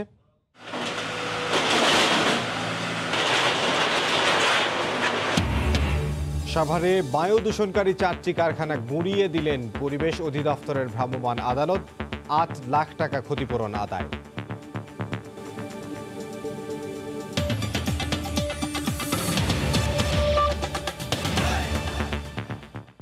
বৈরী আবহাওয়ার কারণে সাগর উত্তাল রয়েছে, যার কারণে পর্যটকবাহী জাহাজ চলাচল না করায় সেন্ট মার্টিনে বেড়াতে গিয়ে আটকা পড়েছেন শতাধিক পর্যটক। সেন্ট মার্টিন ইউনিয়ন পরিষদের চেয়ারম্যান নূর আহমেদ জানান, রোববার সকালে কক্সবাজার থেকে পর্যটকবাহী জাহাজ কর্ণফুলী এক্সপ্রেস এবং টেকনাফ থেকে কয়েকটি ট্রলারে করে 2 শতাধিক পর্যটক সেন্ট মার্টিনে ভ্রমণে যান। ওই দিনই বিকেলে জাহাজ ও ট্রলারে করে 90 জনের বেশি পর্যটক টেকনাফ ও কক্সবাজারে ফিরে যান। রাতযাপনের পর সেন্ট মার্টিন থেকে যান শতাধিক পর্যটক। বৈরী আবহাওয়ার কারণে সোমবার সকাল থেকে নৌযান চলাচল বন্ধ হয়ে যাওয়ায় তাঁরা দ্বীপে আটকা পড়েছেন। তবে সবাই নিরাপদে আছেন। পরবর্তীতে আবহাওয়া পরিস্থিতি স্বাভাবিক হলে জাহাজ চলাচল করলে পুনরায় তাদেরকে ফেরত পাঠানো হবে। ইতোমধ্যে আটকা পড়া পর্যটকদের সব ধরনের সুযোগ সুবিধা দেয়া হচ্ছে। কক্সবাজারে মাছ ধরার শত শত ট্রলার সাগরে নামতে পারছে না, এতে কয়েক হাজার জেলে অলস সময় পার করছেন। এই মুহূর্তে বাঁকখালী নদীর ফিশারি ঘাটে আছেন সহকর্মী সুজাউদ্দিন রুবেল। সরাসরি যাচ্ছি তার কাছে। রুবেল, ইতিমধ্যে সাগরে মাছ শিকার না করে ফিরে এসেছে প্রায় 6,000-এর অধিক মাছ ধরার ট্রলার। আমরা এখানে যারা যে ট্রলার মালিক সমিতির নেতারা রয়েছেন তাদের সাথে আলাপ করেছি। তারা যেটি বলেছে, গত 4-5 দিন ধরে কক্সবাজারে আবহাওয়া পরিস্থিতি তেমন ভালো না, যার কারণে কিন্তু সাগর উত্তাল রয়েছে। উত্তাল থাকার কারণে সাগরে মাছ শিকার করতে জেলেদের সমস্যা হচ্ছে। সেই কারণে কিন্তু ইতিমধ্যে যে 4-5 দিন হয়ে গেল, তারা যারা জেলেরা রয়েছেন তারা উপকূলে নগর করে আছে। আমরা এখন অবস্থান করছি শহরের বাঁকখালী নদীর মোহনায়, যেখানে আপনারা দেখতে পাচ্ছেন শত শত মাছ ধরার ট্রলার কিন্তু এখানে অবস্থান করছে। এবং দুর্যোগপূর্ণ আবহাওয়া, একদিকে যেমন বৃষ্টি হচ্ছে, আবার অন্যদিকে বাতাসও হচ্ছে, যার কারণে কিন্তু যারা জেলেরা রয়েছেন তারা জেলেরা ট্রলারের মধ্যেই কিন্তু অবস্থান করছে। আমরা সকাল থেকে আমরা দেখতে পেয়েছি যারা ট্রলারে জেলেরা রয়েছেন, জেলেরা কিন্তু তাদের মন খারাপ। আমরা যেটি তাদের সাথে আলাপ করেছি, তারা বলছে যে তারা এই সময়টাতে আসলে সাগরে গিয়ে বিপুল সংখ্যক মাছ শিকার করে আনে। হঠাৎ যে দুর্যোগপূর্ণ আবহাওয়ার কারণে তাদের মাছ শিকার করে ফিরে আসতে হয়েছে, সেই কারণে কিন্তু তারা একটি সমস্যার মধ্যে আছে। কারণ হচ্ছে একটি ট্রলারে করে প্রায় 22 থেকে 23 জন পর্যন্ত জেলে 10 কিংবা 12 দিন কিংবা 15 দিনের জন্য সাগরে মাছ শিকার করতে যান। সেই হিসাবে তাদের প্রায় 2 থেকে 3 লাখ টাকার সরঞ্জামাদি নিয়ে তারা সাগরে যান, কিন্তু মাছ শিকার করতে না পারলে কিন্তু তাদের ফেরত আসতে হয়। এই বৈরী আবহাওয়ার কারণে কিন্তু তারা ফেরত এসেছেন এবং তারা উপকূলে বসে এখন বেকার সময় পার করছেন। এবং যে 2-3 লাখ টাকার যে সরঞ্জামাদি খাদ্য সামগ্রী রয়েছে, সেসব কিন্তু তাদের অলস সময়ের কারণে কিংবা তাদের যে বেকার সময় পার করতে হচ্ছে, সেই সময়টাতে তাদের এই যে 3 লক্ষ টাকার খাদ্য সামগ্রী সহ নানান ধরনের সামগ্রী কিন্তু তাদের নষ্ট হয়ে যাচ্ছে। সেই কারণে কিন্তু তারা একটু বেকায়দায় রয়েছেন বলে আমাদেরকে জানিয়েছেন। তো আবার পরিস্থিতি স্বাভাবিক হলে তারা আবার সাগরে ফিরে যাবেন তেমনটাও বলছেন। এখন যেহেতু সাগরের 3 নম্বর সতর্ক সংকেত, গত 4-5 দিন ধরে কিন্তু কক্সবাজারে আবহাওয়া পরিস্থিতি খুবই বলতে গেলে আবহাওয়া পরিস্থিতি একটু বৈরী, যার কারণে কিন্তু ইতিমধ্যে সাগরে যে মাছ শিকার না করার কারণে ট্রলারগুলো ফিরে এসেছে এবং মাছের মৎস্য অবতরণ কেন্দ্র রয়েছে, সেই মৎস্য অবতরণ কেন্দ্র কিন্তু মাছের সরবরাহ কমে গিয়েছে, যার কারণে কিন্তু শহরে যে বাজারগুলো রয়েছে সেই বাজারগুলোতে মাছের সংকট দেখা দিয়েছে। আমরা গত 2-3 দিন ধরে দেখেছি যে মাছের সংকটের কারণে যে নানা ধরনের প্রজেক্ট কিংবা নানা ধরনের পুকুর কিংবা অন্যান্য স্থান থেকে যে মাছগুলো আসে সেই মাছগুলোর মূল্য কিন্তু 100 থেকে 150 টাকা বৃদ্ধি পেয়েছে। আমরা কক্সবাজার মৎস্য অবতরণ কেন্দ্রের ব্যবস্থাপক জাহিদুল ইসলামের সাথে কথা বলেছিলাম। তিনি যেমনটি জানিয়েছে, গত 4-5 দিন ধরে প্রতিদিনই শত শত ট্রলার কক্সবাজার উপকূলে ফিরে এসেছে এবং সেই ফিরে আসাতে কিন্তু প্রতিদিন কিছু না অল্প সংখ্যক মাছ কিন্তু মৎস্য অবতরণ কেন্দ্রে এসেছে। সেই অবতরণ কেন্দ্রে গত কাল থেকে কিন্তু একদম মাছ শূন্য বলে চলা যায়, কারণ সব ট্রলার যেহেতু মাছ ধরা ট্রলার উপকূলে ফিরে এসেছে, তার কারণে কিন্তু মৎস্য অবতরণ কেন্দ্র এখন মাছ শূন্য বলে আমাদেরকে জানিয়েছেন। তো এমদাদ, এ ছিল আমার কাছে কক্সবাজার বাকখালী নদীর মোহনা থেকে সবশেষ। কক্সবাজার থেকে সুজাউদ্দিন রুবেল। হাসপাতালের বিল 3 লাখ টাকা। মায়ের মৃত্যুর সংবাদের কাছে বড় হয়ে দাঁড়িয়েছে এই টাকার অঙ্ক। মায়ের লাশ নেওয়া তো দূরের কথা, একবার দেখতেও আসেননি পরিবারের কেউ। তবে মানবিকতা দেখিয়েছে হাসপাতাল কর্তৃপক্ষ, ছাড় দিয়েছে টাকার অঙ্কে, তবুও মন গলেনি স্বজনদের। মৃত্যুর পর পৃথিবীর সাথে চুকে যায় সব হিসাব নিকাশ। চিরায়ত রীতিতে পরিবার পরিজন চিরবিদায় জানান আপনজনকে। তবে নিয়তির কঠিন পরিহাসে অভিনয় শিল্পী মিনু মমতাজের মরদেহ পড়ে আছে লাশ ঘরে। বড় ছেলে মৃত মাকে দেখতে আসেননি, হাসপাতালের বিল বাবদ টাকাও দিতে অসম্মতি জানিয়েছেন। ছোট ছেলে থাকেন দেশের বাইরে, তার পক্ষেও টাকা পাঠানো সম্ভব নয়। মঙ্গলবার সকালে মারা গেলেও এই সংকট থেকে উদ্ধারে এগিয়ে আসেননি কেউই। তবে মিনু মমতাজের ছোট বোন ও এক নাতি মৃত্যুর সময় তার পাশে থাকলেও অর্থের সংস্থান করতে পারছেন না। দেশে হারা হয়ে ছুটছেন এদিক ওদিক।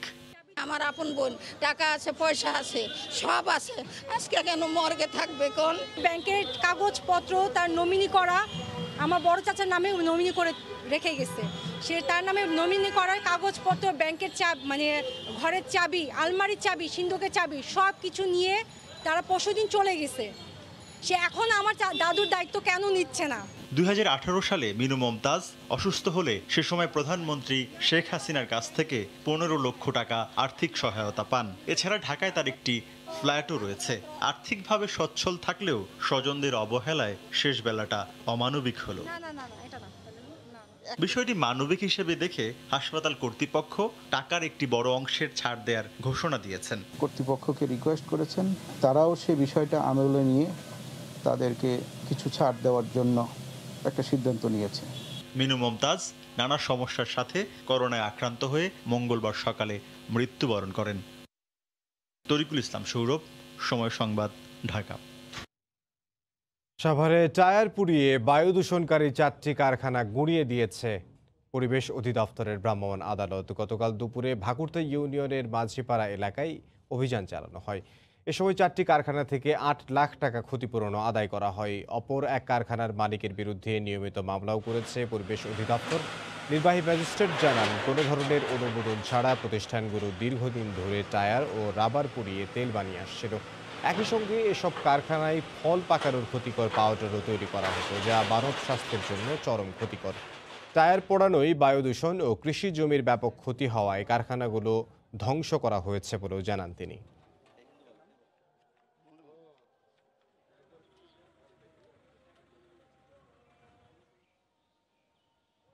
পুরান যে টায়ারগুলো আছে সেগুলোকে এখানে এনে রিসাইকেল এক ধরনের, বাট এটাকে পুড়িয়ে তারা তেল এবং অন্যান্য ক্ষতিকর, যেটা অত্যন্ত পরিবেশের মারাত্মক ক্ষতিকর উপাদান তৈরি হচ্ছে এখানে। ওষুধ প্রশাসনের অনুমোদন ছাড়া বিদেশি চিকিৎসা সামগ্রী এনে অতিরিক্ত দামে বিক্রির দায়ে রংপুরে 5টি প্রতিষ্ঠানকে জরিমানা করেছেন ভ্রাম্যমাণ আদালত। গতকাল বিকেলে নগরীর ধাপ এলাকায় ওষুধ প্রশাসন অধিদপ্তর ও জেলা প্রশাসন যৌথভাবে এই অভিযান চালায়। এ সময় প্রতিষ্ঠানগুলোতে blood pressure machine, pulse oximeter, digital thermometer সহ বেশ কিছু বিদেশি পণ্য পাওয়া গেলেও তা আমদানির অনুমতিপত্র দেখাতে পারেননি তারা। এছাড়া এসব চিকিৎসা সামগ্রী অতিরিক্ত মূল্যে বিক্রির প্রমাণ পাওয়ায় 5,000 টাকা করে জরিমানা করেন ভ্রাম্যমাণ আদালত। কিশোরগঞ্জে ইটনা মিঠামইন অষ্টগ্রাম অল ওয়েদার সড়ক ও মিঠামইন সেনানিবাস নির্মাণ প্রকল্পে ক্ষতিগ্রস্ত ভূমি মালিকরা পেলেন সহায়তার চেক। তাদের মাঝে চেক বিতরণের লক্ষ্যে গতকাল দুপুরে উপজেলা সদরের রাষ্ট্রপতি মোহাম্মদ আব্দুল হামিদ অডিটোরিয়ামে আয়োজন করা হয় আলোচনা সভার। এতে স্থানীয় সংসদ সদস্য রেজওয়ান আহমেদ তৌফিক, জেলা প্রশাসনের ঊর্ধ্বতন কর্মকর্তা ও গণ্যমান্য ব্যক্তিবর্গ উপস্থিত ছিলেন। পরে 98 জন ক্ষতিগ্রস্তদের হাতে 6 কোটি টাকার চেক তুলে দেওয়া হয়। পর্যায়ক্রমে দুটি প্রকল্পে 1399 জন ভূমি মালিককে সর্বমোট 36 কোটি 50 লাখ টাকা ক্ষতিপূরণ দেওয়া হবে বলে জানায় জেলা প্রশাসন। সরকারি অফিস আদালতে নিরাপত্তা নিশ্চিতের লক্ষ্যে নেত্রকোনায় অনুষ্ঠিত হল ফায়ার সার্ভিসের সচেতনতামূলক মহড়া। গতকাল দুপুরে জেলা প্রশাসক কার্যালয়ের সামনে এই মহড়া পরিচালনা করেন ফায়ার সার্ভিসের উপসহকারী পরিচালক আবু আবদুল্লাহ মোহাম্মদ সাইদুল্লাহ। এতে অংশ নেন জেলা ফায়ার সার্ভিসের কর্মকর্তা সহ 24 জন ফায়ার কর্মী। জেলার বিভিন্ন সরকারি অফিসে গত 8 সেপ্টেম্বর থেকে শুরু হওয়া এই মহড়া চলবে আগামী 24 সেপ্টেম্বর পর্যন্ত। যশোরে ককটেল ও ইয়াবাসহ 8 জনকে আটক করেছে পুলিশ। গতকাল বিকেলে শহরের খড়কি কলাবাগান এলাকা থেকে তাদের আটক করা হয়। পুলিশ জানায় অপরাধমূলক কাজের উদ্দেশ্যে চক্রটির সদস্যরা একত্রিত হয়েছে এমন সংবাদের ভিত্তিতে তাদের আটক করা হয়। এ সময় তল্লাশি চালিয়ে তাদের কাছ থেকে 10টি ককটেল ও 80 পিস ইয়াবা পাওয়া যায়। আটককৃতদের মধ্যে স্থানীয় একটি কিশোর গ্যাংয়ের প্রধান পিচ্চি রাজাও রয়েছে। তার বিরুদ্ধে ছিনতাই, ডাকাতি ও মাদকের 8টি মামলা রয়েছে বলেও জানায় পুলিশ। জাতিসংঘের সাধারণ পরিষদের অধিবেশনে বিশ্ব নেতাদের বক্তব্য ও মার্কিন নির্বাচনের প্রচারণার বিস্তারিত জানাতে যুক্তরাষ্ট্রের নিউ ইয়র্ক থেকে সরাসরি যোগ দিচ্ছেন সহকর্মী হাসানুজ্জামান সাকিব। সাকিব, আপনাকে ধন্যবাদ। আপনি যেমনটি বলছিলেন যে আজকে মঙ্গলবার নিউ ইয়র্ক সময় সকাল 9টায় জাতিসংঘের 75তম সাধারণ অধিবেশনের যে মূল পর্ব বিতর্ক প্রতিযোগিতা, সেই বিতর্ক রাষ্ট্র এবং সরকার প্রধানের যে বিতর্ক, সেই বিতর্ক কিন্তু শুরু হয়েছে এবং সেখানে প্রথম যে বক্তব্য দিয়েছেন তিনি হচ্ছেন ব্রাজিলের প্রেসিডেন্ট। ব্রাজিলের প্রেসিডেন্টের পরেই যুক্তরাষ্ট্রের প্রেসিডেন্ট ডোনাল্ড ট্রাম্প তিনি জাতিসংঘের সাধারণ পরিষদে ভাষণ দিয়েছেন এবং আপনি জানেন যে এবারের অধিবেশনটি একেবারেই ব্যতিক্রমী এবং ভিন্ন আমেজে এবারের অধিবেশন হচ্ছে, কারণ করোনা ভাইরাস মহামারীর কারণে বৈশ্বিক যে একটি পরিস্থিতি, তাতে করে এবার কিন্তু প্রথমবারের মতো জাতিসংঘের সাধারণ অধিবেশনে কিন্তু সশরীরে কোনো দেশের রাষ্ট্র এবং সরকার প্রধান উপস্থিত থাকছেন না। কিন্তু যত ধরনের কার্যক্রম আছে জাতিসংঘের অধিবেশনকে কেন্দ্র করে যা যা আছে তা সব কিছুই কিন্তু মোটামুটি হচ্ছে এবং রাষ্ট্র এবং সরকার প্রধানরা ভাষণ দিচ্ছেন এবং তারা যে ভাষণটি দিচ্ছেন সেটি কিন্তু পূর্বে ধারণকৃত এবং ভার্চুয়াল প্ল্যাটফর্মে তারা ভাষণ দিচ্ছেন। আজকে সেই ভার্চুয়াল প্ল্যাটফর্মেই বিভিন্ন দেশের রাষ্ট্র এবং সরকার প্রধানরা ভাষণ দিয়েছেন এবং অধিবেশনে রাষ্ট্র এবং সরকার প্রধানরা উপস্থিত না থাকলেও যে কারণে তারা যে উপস্থিত ছিলেন না, এই কারণে কিন্তু অধিবেশন নিরুত্তাপ। সবসময় যেটি দেখা গেছে যে অধিবেশন কেন্দ্র করে নিউ ইয়র্ক শহরে নিরাপত্তা জোরদার করা হয়, সেখানে একটি প্রস্তুতি থাকে। ম্যানহাটানের একটি অংশে জাতিসংঘের সদর দপ্তরের সামনে সাধারণ মানুষের আনাগোনা থাকে না এবং সেখানে যেতে হলে আপনাকে অবশ্যই বিশেষ পাস নিয়ে যেতে হবে। এই ধরনের কিন্তু কোনো ধরনের কিন্তু পরিস্থিতি কিন্তু এবার নেই, কারণ কোনো দেশের রাষ্ট্র এবং সরকার প্রধানরা ইউএনএ আসেননি। কিন্তু তারপরে অধিবেশন চলছে। এই অধিবেশনে নিরুত্তাপ অধিবেশনে কিন্তু উত্তাপ ছড়িয়েছে প্রেসিডেন্ট ডোনাল্ড ট্রাম্প এবং চীনের যে সরকার প্রধান তাদের যে বক্তব্য কোভিড ইস্যুতে, সেই কোভিড ইস্যুতে কিন্তু উত্তাপ ছড়িয়েছে। তারা একে অন্যকে দোষারোপ করেছেন, যেটি আপনি এর আগেই দেখিয়েছেন। তো আমি যেটি বলতে চাই যে এই অধিবেশনে বাংলাদেশের প্রধানমন্ত্রী শেখ হাসিনা তিনি যথারীতি কিন্তু ভাষণ দেবেন। প্রতি বছরই তিনি ভাষণ দেন সশরীরে নিউ ইয়র্কে এসে, কিন্তু এবার তো তিনি নিউ ইয়র্কে আসছেন না, কিন্তু তিনি একটি পূর্ব রেকর্ডকৃত একটি ভাষণ দেবেন এবং 1974 সালে যে 24শে সেপ্টেম্বর জাতির পিতা বঙ্গবন্ধু শেখ মুজিবুর রহমান এই জাতিসংঘের সদর দপ্তরে এসে তিনি যে ভাষণ দিয়েছিলেন এবং তার ভাষণটি ছিল বাংলায়, তারই ধারাবাহিকতায় কিন্তু প্রধানমন্ত্রী শেখ হাসিনা প্রতি বছর বাংলায় ভাষণ দিয়ে থাকেন এবং আমরা যেটা জেনেছি যে তার এবারের এই ভার্চুয়াল ভাষণটিও হবে বাংলায় এবং আগামী 26 সেপ্টেম্বর বাংলাদেশ সময় রাত 8টার দিকে এই ভাষণটি হবে। হয়তো একটু সময় এদিক সেদিক হতে পারে। 26 সেপ্টেম্বর শনিবার রাত 8টা, বাংলাদেশ সময় রাত 8টার দিকে বাংলাদেশের প্রধানমন্ত্রী শেখ হাসিনা তিনি জাতিসংঘের সাধারণ পরিষদে ভাষণ দেবেন। এই যখন পরিস্থিতি, তখন কিন্তু জাতিসংঘেও কিন্তু উত্তাপ ছড়িয়েছে ডোনাল্ড ট্রাম্পের বক্তব্য। তেমনি আপনি জানেন যে এই বছরেরই নভেম্বরের 3 তারিখ যুক্তরাষ্ট্রের নির্বাচন, সেই নির্বাচনেও কিন্তু ডোনাল্ড ট্রাম্পের বিভিন্ন বক্তব্য কিন্তু উত্তাপ ছড়াচ্ছে এবং সেই উত্তাপ এখানেও কিন্তু বিতর্ক আছে। নির্বাচনী যে বিতর্ক, দুই দলের রিপাবলিকান প্রার্থী ডোনাল্ড ট্রাম্প এবং ডেমোক্র্যাট প্রার্থী জো বাইডেন তারা কিন্তু প্রতিদিনই প্রচার প্রচারণা চালিয়ে যাচ্ছেন এবং তারা নিজেদের কি করবেন, তার দল থেকে কি করা হবে, জনগণের জন্য কি করা হবে, সেই সব বিষয় আশয়ের থেকে কিন্তু তাদের অন্যকে ঘায়েল করার জন্য, অন্যকে হেয় করার জন্য কিন্তু তারা এই নির্বাচনী জনসভায় বেশি সময় ব্যয় করছেন এবং সেইভাবে কিন্তু জাতিসংঘের সাধারণ অধিবেশনের মতো যুক্তরাষ্ট্রের রাজনীতিতেও কিন্তু নির্বাচনকে কেন্দ্র করে কিন্তু উত্তাপ ছড়াচ্ছে এবং সেই উত্তাপ চলবে স্বাভাবিকভাবেই। আমরা ধরে নিচ্ছি যে নভেম্বরের 3 তারিখ পর্যন্ত। এই মাসেরই 29শে সেপ্টেম্বর ওহাইওর ক্লিভল্যান্ডে প্রথম বিতর্ক অনুষ্ঠিত হবে, নির্বাচনী বিতর্ক। আপনি জানেন যে যুক্তরাষ্ট্রের নির্বাচনে বিতর্ক একটি বড় অনুষঙ্গ হিসেবে দেখা হয়। এই নির্বাচনী বিতর্কে কে জিতবেন কে হারবেন তার উপরে কিন্তু ভোটাররা কিন্তু অনেক কিছু নির্ভর করে কিন্তু ভোট দেন।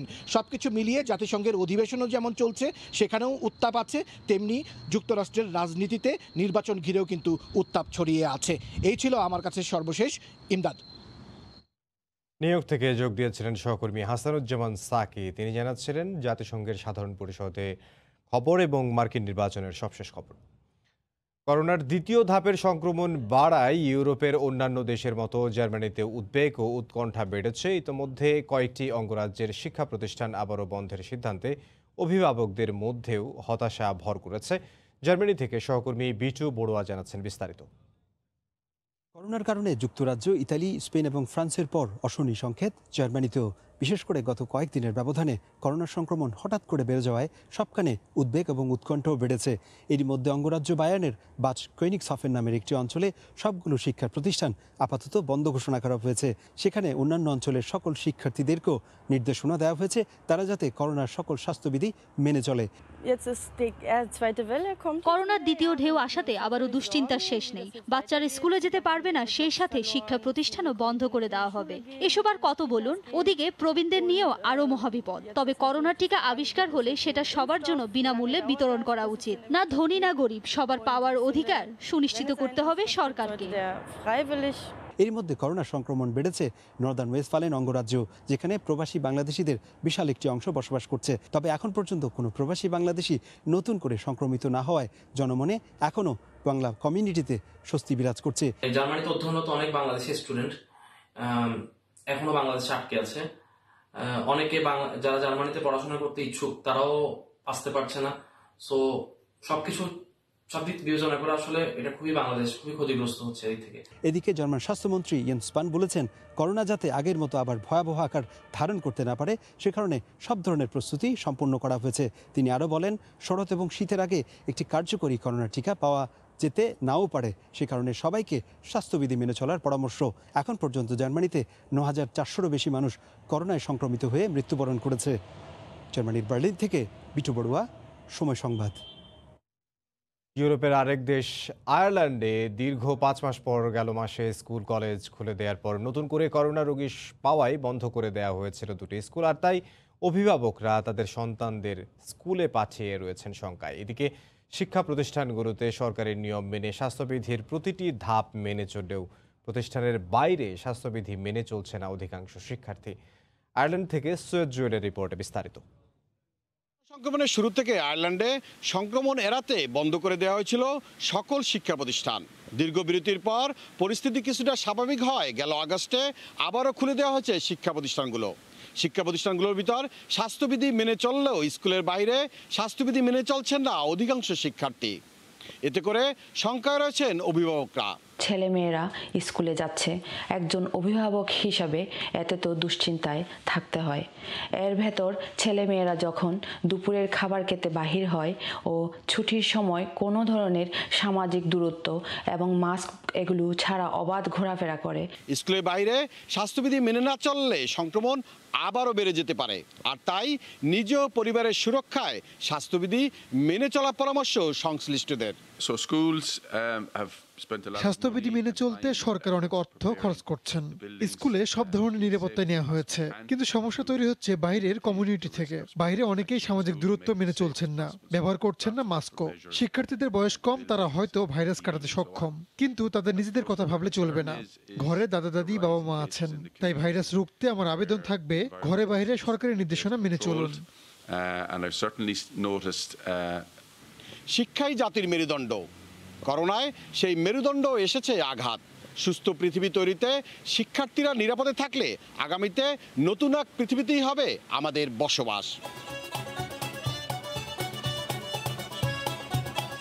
আয়ারল্যান্ড থেকে সৈয়দ জুয়েল, সময় সংবাদ।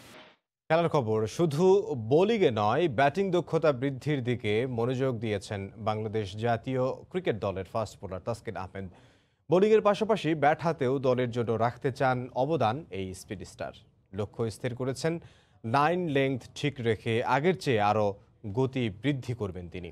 আগের তুলনায় ফিটনেসে উন্নত হওয়ায় আগামীতে তা ধরে রাখার চ্যালেঞ্জ তাসকিনের। করোনার মাঝে মিরপুরে ব্যক্তিগত অনুশীলন শেষে ধানমন্ডির আবাহনী মাঠে প্রায় দেখা যেত পেসার তাসকিন আহমেদকে। মজার ব্যাপার হলো বল হাতে খ্যাপাটে সেই তাসকিন নয়, নেটে ব্যাটিংয়ে ভিন্ন এক তাসকিন। ঘন্টার পর ঘন্টা ব্যাটিং অনুশীলন করে যাচ্ছেন। বোলিংয়ে প্রতিভা থাকলেও এই পেসার মনে করেন টেলেন্ডার ব্যাটসম্যান হিসেবে আছে তার ঘাটতি, তাই কিনা নিজেকে ভিন্নভাবে আবিষ্কার করার প্রতিজ্ঞা তাসকিনের। দলের হয়ে শেষ ভাগে ব্যাটিংয়েও রাখতে চান অবদান। বোলারদের ব্যাটিং সেশন ছিল, তো এনজয় করেছি। যদিও বেশ আমাদেরকে নেটে টাফ টাইম দিচ্ছিল থ্রোয়ার এবং বোলাররা, কিন্তু আসলে এই চ্যালেঞ্জগুলো নেওয়া শিখতে হবে, কারণ আমাদের টেলেন্ডারদের ব্যাটসম্যানদের সাপোর্ট দিতে হলে ইমপ্রুভ করতেই হবে। দীর্ঘদিন করোনার কারণে চার দেয়ালের মাঝে বন্দি জীবনে থেকেও নিজেকে দারুণভাবে গুছিয়ে নিয়েছেন তাসকিন আহমেদ। মিরপুরের সেন্টার উইকেটে গেল কয়দিনের বোলিং বেশ নজর কেড়েছে সবার। ব্যাটসম্যানকে নেটে বেশ বিভ্রান্ত করেছেন তাসকিন। মিরপুরের উইকেটে বাড়তি বাউন্সও পেয়েছেন। গতি আর ছন্দে পরিণত এক পেসার হয়ে ওঠার অপেক্ষায় এই স্পিড স্টার। পেস বা সিম পজিশন এসব নিয়ে কাজ করছি কোচদের সাথে। মাশাআল্লাহ আগের থেকে ইমপ্রুভ হয়েছে, তো ইনশাল্লাহ আল্লাহ যদি সুস্থ রাখেন অবশ্যই সামনে আরও ভালো রিদম হবে। অ্যাকুরেসি, পেস, সিম পজিশন এগুলো আরও ভালো হবে আশা করছি। ফিটনেস আগের থেকে মাশাআল্লাহ ইমপ্রুভ হয়েছে, বাট আসলে ইমপ্রুভমেন্টের শেষ নেই। তো ওয়ার্ল্ড ক্লাস লেভেল হতে হলে আরও কনসিস্টেন্ট থাকতে হলে আরও হার্ডওয়ার্ক সবসময় করে যেতে হবে। লম্বা সময় হলো জাতীয় দলের বাইরে তাসকিন আহমেদ। সর্বশেষ আন্তর্জাতিক ম্যাচ খেলেছেন বাংলাদেশের হয়ে নিদাহাস ট্রফিতে, তাও আবার 2.5 বছর আগে। এবার তাই মুখিয়ে বাংলাদেশ জাতীয় দলের হয়ে স্বপ্নীল কিছু করতে। হুমায়ুন টুবি রোজ, সময় সংবাদ, ঢাকা। তাহলে কি শেষ পর্যন্ত বাতিলই হচ্ছে বাংলাদেশ দলের শ্রীলঙ্কা সফর? কারণ লঙ্কার গণমাধ্যমের দাবি 14 দিনের কোয়ারান্টিনে কোনো ছাড় দিতে রাজি নয় দেশটির কোভিড টাস্ক ফোর্স, যে কারণে পেছাতে হয়েছে ফ্র্যাঞ্চাইজি ভিত্তিক টুর্নামেন্ট এলপিএল। নিজেদের অবস্থান জানিয়ে সংক্রান্ত একটি চিঠিও নাকি বিসিবিকে দিয়েছে এসএলসি, যদিও চিঠি প্রাপ্তির বিষয়টি এখনও নিশ্চিত করেনি বাংলাদেশ ক্রিকেট বোর্ড। ব্যাটিংয়ে তাইজুল, বোলিংয়ে মুশফিক, আকাশটাও মেঘাচ্ছন্ন। অবাক হওয়ার কিছুই নেই, এটাই বাস্তবতা। ঠিক যেন লঙ্কা সফরের চিত্র। বাংলাদেশের ক্রিকেটে এর আগে কোনো সফর নিয়ে বোধহয় এতটা আলোচনা হয়নি। সব কিছুই ঠিকঠাক, তবুও কিছুই যেন ঠিক নেই। যে কোয়ারেন্টিন ইস্যুই সিরিজের বড় ইস্যু, সেখানে অনড় শ্রীলঙ্কান কোভিড টাস্ক ফোর্স। 14 দিনের কমে নয় কোনো ছাড়, তাই তো আরও এক দফা পিছিয়ে গেল লঙ্কান প্রিমিয়ার লিগ। সেনা নিয়ন্ত্রিত এই সংস্থার কাছে যেন এসএলসির কোনো দাবি টিকছে না থোপে। লঙ্কান গণমাধ্যমের দাবি, ইতোমধ্যে নিজেদের অবস্থান জানিয়ে বিসিবিকে চিঠি দিয়েছে দেশটির ক্রিকেট বোর্ড। যদিও এ নিয়ে কোনো মন্তব্য না করলেও সিও নিজামুদ্দিন চৌধুরী সুজন বলছেন, এখনও এসএলসি থেকে আসেনি কোনো জবাব। তবে বসে নেই টাইগাররা, নিয়ম মেনেই সারছেন নিজেদের প্রস্তুতি। এ যেমন মঙ্গলবার টিম হোটেলে হলো সবার তৃতীয় দফায় কোভিড টেস্ট। সব ঠিক থাকলে বুধবার প্রথমবারের মতো দলীয় অনুশীলন করবেন 27 সদস্যের সবাই। এখানেই শেষ নয়, শেষ পর্যন্ত যদি সফরটি হয়ও, তবুও পূর্বের সূচি অনুযায়ী 27 সেপ্টেম্বর দ্বীপ রাষ্ট্রটির উদ্দেশ্যে উড়াল দিতে পারবে না বাংলাদেশ। সেক্ষেত্রে পরবর্তী যাত্রা হতে পারে অক্টোবরের প্রথম সপ্তাহে। তাই তো একাধিক প্রস্তুতি ম্যাচ খেলারও সুযোগ হারাচ্ছে টিম টাইগার্স। তবে সবকিছুর পূর্বে আসতে হবে সিরিজ নিয়ে সিদ্ধান্ত। লঙ্কান বোর্ড যদি চিঠির উত্তর আসলেই নাই দিয়ে থাকে, তবে তার জন্য আর কতদিন অপেক্ষা করবে বাংলাদেশ? প্রশ্নটা তোলাই রইল। মাহবুব লিমন, সময় সংবাদ, ঢাকা। আবারও দেশের খবর। ব্রাহ্মণবাড়িয়ায় বাণিজ্যিকভাবে মালটা চাষ নিয়ে কৃষকদের মাঝে শুরুতে কিছুটা ধোঁয়াশা থাকলেও এখন ভালো ফলন পেয়ে লাভবান হচ্ছেন তারা। বাজারে চাহিদা থাকায় বাগান থেকে মালটা সংগ্রহ করছেন তারা। এই মুহূর্তে বিজয়নগর মালটা বাগানে আছেন সহকর্মী উজ্জ্বল চক্রবর্তী, যাব তার কাছে। উজ্জ্বল। হ্যাঁ ইমদাদ, আমি এখন দাঁড়িয়ে আছি ব্রাহ্মণবাড়িয়ার ফল সমৃদ্ধ বিজয়নগর উপজেলায়। আপনাকে জানিয়ে রাখি, গত 2016 সাল থেকে ব্রাহ্মণবাড়িয়ার বিজয়নগর উপজেলায় আনুষ্ঠানিকভাবে মালটা চাষ শুরু হয়। বর্তমানে কিন্তু মালটা বাগানে, প্রতিটি মালটা বাগানে কিন্তু শুধু মালটা আর মালটা। ইতিমধ্যে বাগানে মালটা কিন্তু পরিপক্ক হতে শুরু হয়েছে। অল্প কয়েকদিনের মধ্যে কিন্তু সেই মালটা কিন্তু বাজারজাত করা শুরু হবে। ইতিমধ্যে কিন্তু আপনাকে জানিয়ে রাখি যে বর্তমান যে করোনার মৌসুম, সেই করোনা মৌসুমে কিন্তু বাজারে মালটার ব্যাপক চাহিদা রয়েছে, যার কারণে পাইকাররা কিন্তু ইতিমধ্যে বাগানে মালটা যে বাগান মালিকরা তাদের সাথে কিন্তু যোগাযোগ করছে এবং পরিপক্ক মালটা কিন্তু ইতিমধ্যে বাগান থেকে বাজারজাতকরণ শুরু হয়েছে। আমরা মেরাসানি সহ বিজয়নগর উপজেলার বেশ কিছু মালটা বাগান ঘুরে দেখেছি, বাগান মালিকদের সাথে কথা বলেছিলাম। তারা আমাদেরকে জানিয়েছেন বর্তমানে যে মালটা, সেটি বাড়ি 1 এবং বাড়ি 2 জাতের মালটা। এই মালটার ফলন বিজয়নগর উপজেলার যে মাটি, সেই মাটির গুণাগুণ ভালো হওয়ার কারণে এবং আবহাওয়া অনুকূলে থাকার কারণে এবছর কিন্তু মালটার বাম্পার ফলন হয়েছে। তারা আমাদেরকে বলছেন, তারা বলছেন যে প্রতি কেজি মালটা বাগান থেকে 100 থেকে 120 টাকা পাইকারি দরে তারা বিক্রি করছেন। ইতিমধ্যে বাজারে যে মালটা আছে, সেই মালটার তুলনায় এই ব্রাহ্মণবাড়িয়া অঞ্চলে যে বিজয়নগরের যে মালটা, সেই মালটা স্বাদে সুস্বাদু, যার কারণে বাগান মালিকরা কিন্তু আগে যেখানে পেয়ারা চাষ করতো, বেগুন সহ বিভিন্ন সবজি চাষ করতো, তারা কিন্তু সবজি এবং পেয়ারা বাদ দিয়ে কিন্তু মালটা চাষের দিকে ঝুঁকে পড়েছেন। আমরা কিছুক্ষণ আগে কথা বলেছিলাম উপজেলা কৃষি কর্মকর্তার সাথে। সেই কৃষি কর্মকর্তা আমাদেরকে জানিয়েছেন ব্রাহ্মণবাড়িয়ার মালটার ব্যাপক গুণাগুণ থাকার কারণে তারা কিন্তু চাষিরা কিন্তু মালটা চাষে আগ্রহী হচ্ছে। আমার সাথে আছেন ব্রাহ্মণবাড়িয়া বিজয়নগর উপজেলার উপসহকারী কৃষি কর্মকর্তা হাদিউল ইসলাম। আমরা জানতে চাবো আপনার কাছে, মালটা আসলে কবে নাগাদ শুরু হয়েছে, মালটার গুণাগুণ বা আবাস সম্পর্কে আমাদেরকে যদি বলেন একটু। ধন্যবাদ আপনাকে। উপজেলা কৃষি অফিস বিজয়নগর পক্ষ থেকে সাইট্রাস ডেভেলপমেন্ট প্রজেক্টের আওতায় 2014-15 অর্থ বছরে সর্বপ্রথম বিজয়নগর উপজেলা, পাশাপাশি আখাউড়া, কসবা, অন্যান্য উপজেলার মালটা চাষ শুরু করা হয়, আবাদ করা হয়, যার ফলশ্রুতিতে অত্র এলাকায় ব্যাপক সাড়া পড়েছে। কৃষি বিভাগ পরামর্শ দিচ্ছে, তাদেরকে দেখে বিভিন্ন মালটা প্রদর্শনী দেখে অত্র এলাকার কৃষকগণ অন্য ফল ফেলে মালটা চাষে আগ্রহ প্রকাশ করছে, যা কৃষি বিভাগের সত্যি একটা বিপ্লব ঘটেছে মালটা চাষে। মালটা চাষে আপনারা কিরকম আগ্রহ দেখছেন কৃষকদের মধ্যে? আমরা আশা রাখছি যে আগামীতে মালটার ব্যাপক সাড়া পড়বে, যা অর্থনৈতিকভাবেও মালটার খুব লাভবান হবে, যা অত্র এলাকার বেকার যুবক যারা আছে বা যারা অন্যান্য কৃষির সাথে জড়িত ছিল, তারা মালটা চাষে আগ্রহ প্রকাশ করছেন। বিজয়নগর উপজেলা তো পাহাড়ি অঞ্চল, এখানে মাটির গুণাগুণ বেশ ভালো। ফল চাষে কি অবস্থা? জি, আমাদের এখানে বিভিন্ন ধরনের ফল হয়ে থাকে, বিশেষ করে লিচু, কাঁঠাল, আর নতুন একটি ফল যেটা হল মালটা, যা মালটা সত্যি খুব ব্যাপক সাড়া পড়েছে। একটু বাগান মালিকের সাথে কথা বলবো।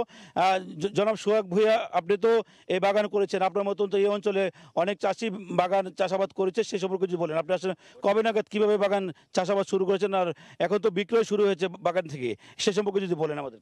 হ্যাঁ, ধন্যবাদ আপনাকে। আমি 15/6/2016 সালে মালটা বাগানটা শুরু করি। কৃষি অফিসারের সহযোগিতায় মালটা বাগান করি। আমি এর আগে জমিতে বেগুন করতাম, বেগুন করতাম, বেগুনে তেমন লাভ ছিল না। এখন মালটা করাতে প্রচুর পরিমাণে লাভবান হচ্ছি। মালটা প্রচুর পরিমাণে ফলন আসছে। গত বছরে আমি বিক্রি করতে পারছি প্রায় 1.5 থেকে 2 লক্ষ টাকা। এবছরে বাম্পার ফলন হয়েছে। করোনার প্রভাবে মালটা তো ভিটামিন সি সমৃদ্ধ ফল। করোনার প্রভাবে অনেক গ্রাহক এবং পাইকাররা আসতেছে বাগানে, যার ফলে পাইকারদের কাছে 100 থেকে 120 টাকা কেজি বিক্রি করতে পারছি। কসবা থেকে এবং কুমিল্লা থেকে কিছু পাইকার আসছে আমার থেকে মালটা নেওয়ার জন্য, কিছু নিয়ে গেছে এবং আসতেছে নেওয়ার জন্য। আর খুচরা 100 থেকে 140 টাকা বিক্রি করতে পারতেছি মালটা। আপনার মতন তো এই অঞ্চলে অনেকেই বাগান চাষ করেছে, তারা কি আপনার মতো লাভবান? হ্যাঁ, আমার দেখা দেখি অনেকে বাগান করার জন্য উদ্বুদ্ধ হচ্ছে এবং অনেকে বাগান করেছে, আমার থেকে পরামর্শ নিতেছে এবং কৃষি অফিসার থেকে পরামর্শ নিতেছে, নিয়ে অনেকে বাগান করেছে, সবাই লাভবান। মালটাতে অনেক লাভবান। আমরা জানি যে বেকার যুবকরাও মালটার বাগান চাষে ঝুঁকে পড়েছে। হ্যাঁ, অনেক বেকার যারা মানে কিছু করতো না, কোনো কাজকর্ম করতো না, ওদের পতিত জমি পড়েছিল, ওদের ওই জমিগুলোর মধ্যে মালটা বাগান করতেছে, করে মোটামুটি অনেকে স্বাবলম্বী মালটা বাগান করে। ধন্যবাদ আপনাকে। ইমদাদ, শুনছিলেন যে বর্তমানে যে ব্রাহ্মণবাড়িয়া বিজয়নগরে যে মালটার চাষাবাদ হচ্ছে সেই সম্পর্কে আমরা আপনাকে জানিয়ে রাখি। শুধু মালটাই নয়, এই অঞ্চলে কিন্তু পেয়ারার পাশাপাশি বেগুন সহ বিভিন্ন শাকসবজি হচ্ছে। বিশেষ করে এখন জলপাইয়ের মৌসুম। আমরা যে কিছুক্ষণ আগে যে বাগান মালিকের সাথে কথা বললাম, তো ওনার কিন্তু একটি জলপাই বাগানও রয়েছে। তিনি আমাদেরকে জানিয়েছেন তিনি কিছুদিন আগে অর্থাৎ 2-3 মাস আগেও কিন্তু তার বেশ কয়েকটি বেগুন বাগান ছিল। সেই বেগুন বাগান থেকে তিনি ফিরে এখন কিন্তু ফলের আবাদ করছেন, অর্থাৎ মালটার পাশাপাশি বিভিন্ন যে এখানে ফল সমৃদ্ধ এলাকা, সেই ফল সমৃদ্ধ এলাকায় কিন্তু বিভিন্ন ফলের আবাদ করছেন। বিশেষ করে আমরা জানি যে ব্রাহ্মণবাড়িয়া বিজয়নগর একসময় পেয়ারা চাষ সমৃদ্ধ এবং কাঁঠাল চাষ হতো, কিন্তু সেটা কিন্তু এখন আর আগের মতো নেই। শুধু মালটার দিকে কিন্তু এখানকার চাষিরা ঝুঁকে পড়েছে। তো এই ছিল আমার কাছে ব্রাহ্মণবাড়িয়ার বিজয়নগরের মালটা বাগান থেকে সর্বশেষ। ব্রাহ্মণবাড়িয়া থেকে উজ্জ্বল চক্রবর্তী। লালমন্ডিরহাটে স্ত্রীর স্বপ্ন পূরণে চাষের জমি বিক্রি করে হাতি কিনে দিলেন স্বামী। হাতিটি দেখতে ভিড় করছেন উৎসুক জনতা। স্ত্রীর প্রতি তার ভালোবাসার প্রশংসা করেন এলাকাবাসী সহ স্থানীয় জনপ্রতিনিধিও। মোফাক্খারুল ইসলাম মজনুর পাঠানো তথ্য, ছবিতে রিপোর্ট।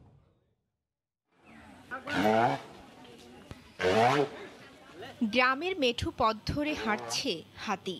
হ্যামিলনের বাঁশিওয়ালার মতো তা দেখতে পেছন পেছন হাঁটছে রতিধর গ্রামের শিশুরা। সম্রাট শাহজাহানের মতো তাজমহল বানাতে না পারলেও স্ত্রীর স্বপ্ন পূরণে হাতি কেনেন লালমনিরহাট সদর উপজেলার কৃষক দুলাল চন্দ্র। স্ত্রী তুলসী রানী দাসের স্বপ্নে দেখা পরম ঈশ্বরের দৈব আদেশ পালনে 1 সপ্তাহ আগে চাষের 142% জমি বিক্রি করে 17 লাখ টাকা দিয়ে এই হাতিটি কিনে দেন স্বামী দুলাল চন্দ্র। হাতিটি লালন পালনে মাসিক 15,000 টাকা বেতনে ঠিক করেছেন মাহুতো। দেবকুল এবং ঈশ্বর শরণাপন্নভাবেই আমরা দুজনেই কার্য করি আসতেছি। আমার স্ত্রী সৃষ্টিকর্তার প্রতি শ্রদ্ধা ভক্তি আছে, সত্যনিষ্ঠা ন্যায়নিষ্ঠা আছে। এ কারণেই আমি ইংল্যান্ড তার কথাবার্তা শুনি এবং মানি। গ্রামীণ জনপদে হাতি, তাও আবার পরমেশ্বরের নির্দেশনা পূরণে, এমন খবরে ভিড় করছেন উৎসুক জনতা।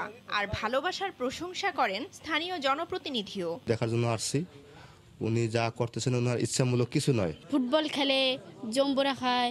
স্বামী স্ত্রীর প্রতি যে ভালোবাসাটা, এটা অটুট থাকবে এবং ভগবানের যে তার আদেশ, এটাও বলবৎ থাকবে। এর আগেও স্বপ্নে নির্দেশনা পেয়ে স্ত্রীকে ঘোড়া আর রাজহাঁস কিনে দেন স্বামী দুলাল চন্দ্র। সময় সংবাদ, লালমনিরহাট। ভোরের সময়ের শীর্ষ সংবাদ জানিয়ে দিচ্ছি আরও একবার। ঢাকা থেকে সৌদি এয়ারলাইন্সের ফ্লাইট শুরু হলেও কাটছে না জটিলতা। টিকিটের জন্য প্রবাসীদের হাহাকার। ইকামা ভিসার মেয়াদ বাড়াতে সৌদিকে বাংলাদেশের চিঠি। এবং পছন্দের ঠিকাদার প্রতিষ্ঠানকে ট্রেন ইজারা দিয়ে কোটি কোটি টাকা লোপাট। রেল কর্মকর্তার বিরুদ্ধে দুর্নীতির প্রমাণ। অপরাধ ঢাকতে ঘুষের প্রস্তাব, ব্যবস্থার আশ্বাস। এই ছিল ভোরের সময়। সঙ্গে থাকুন সময়।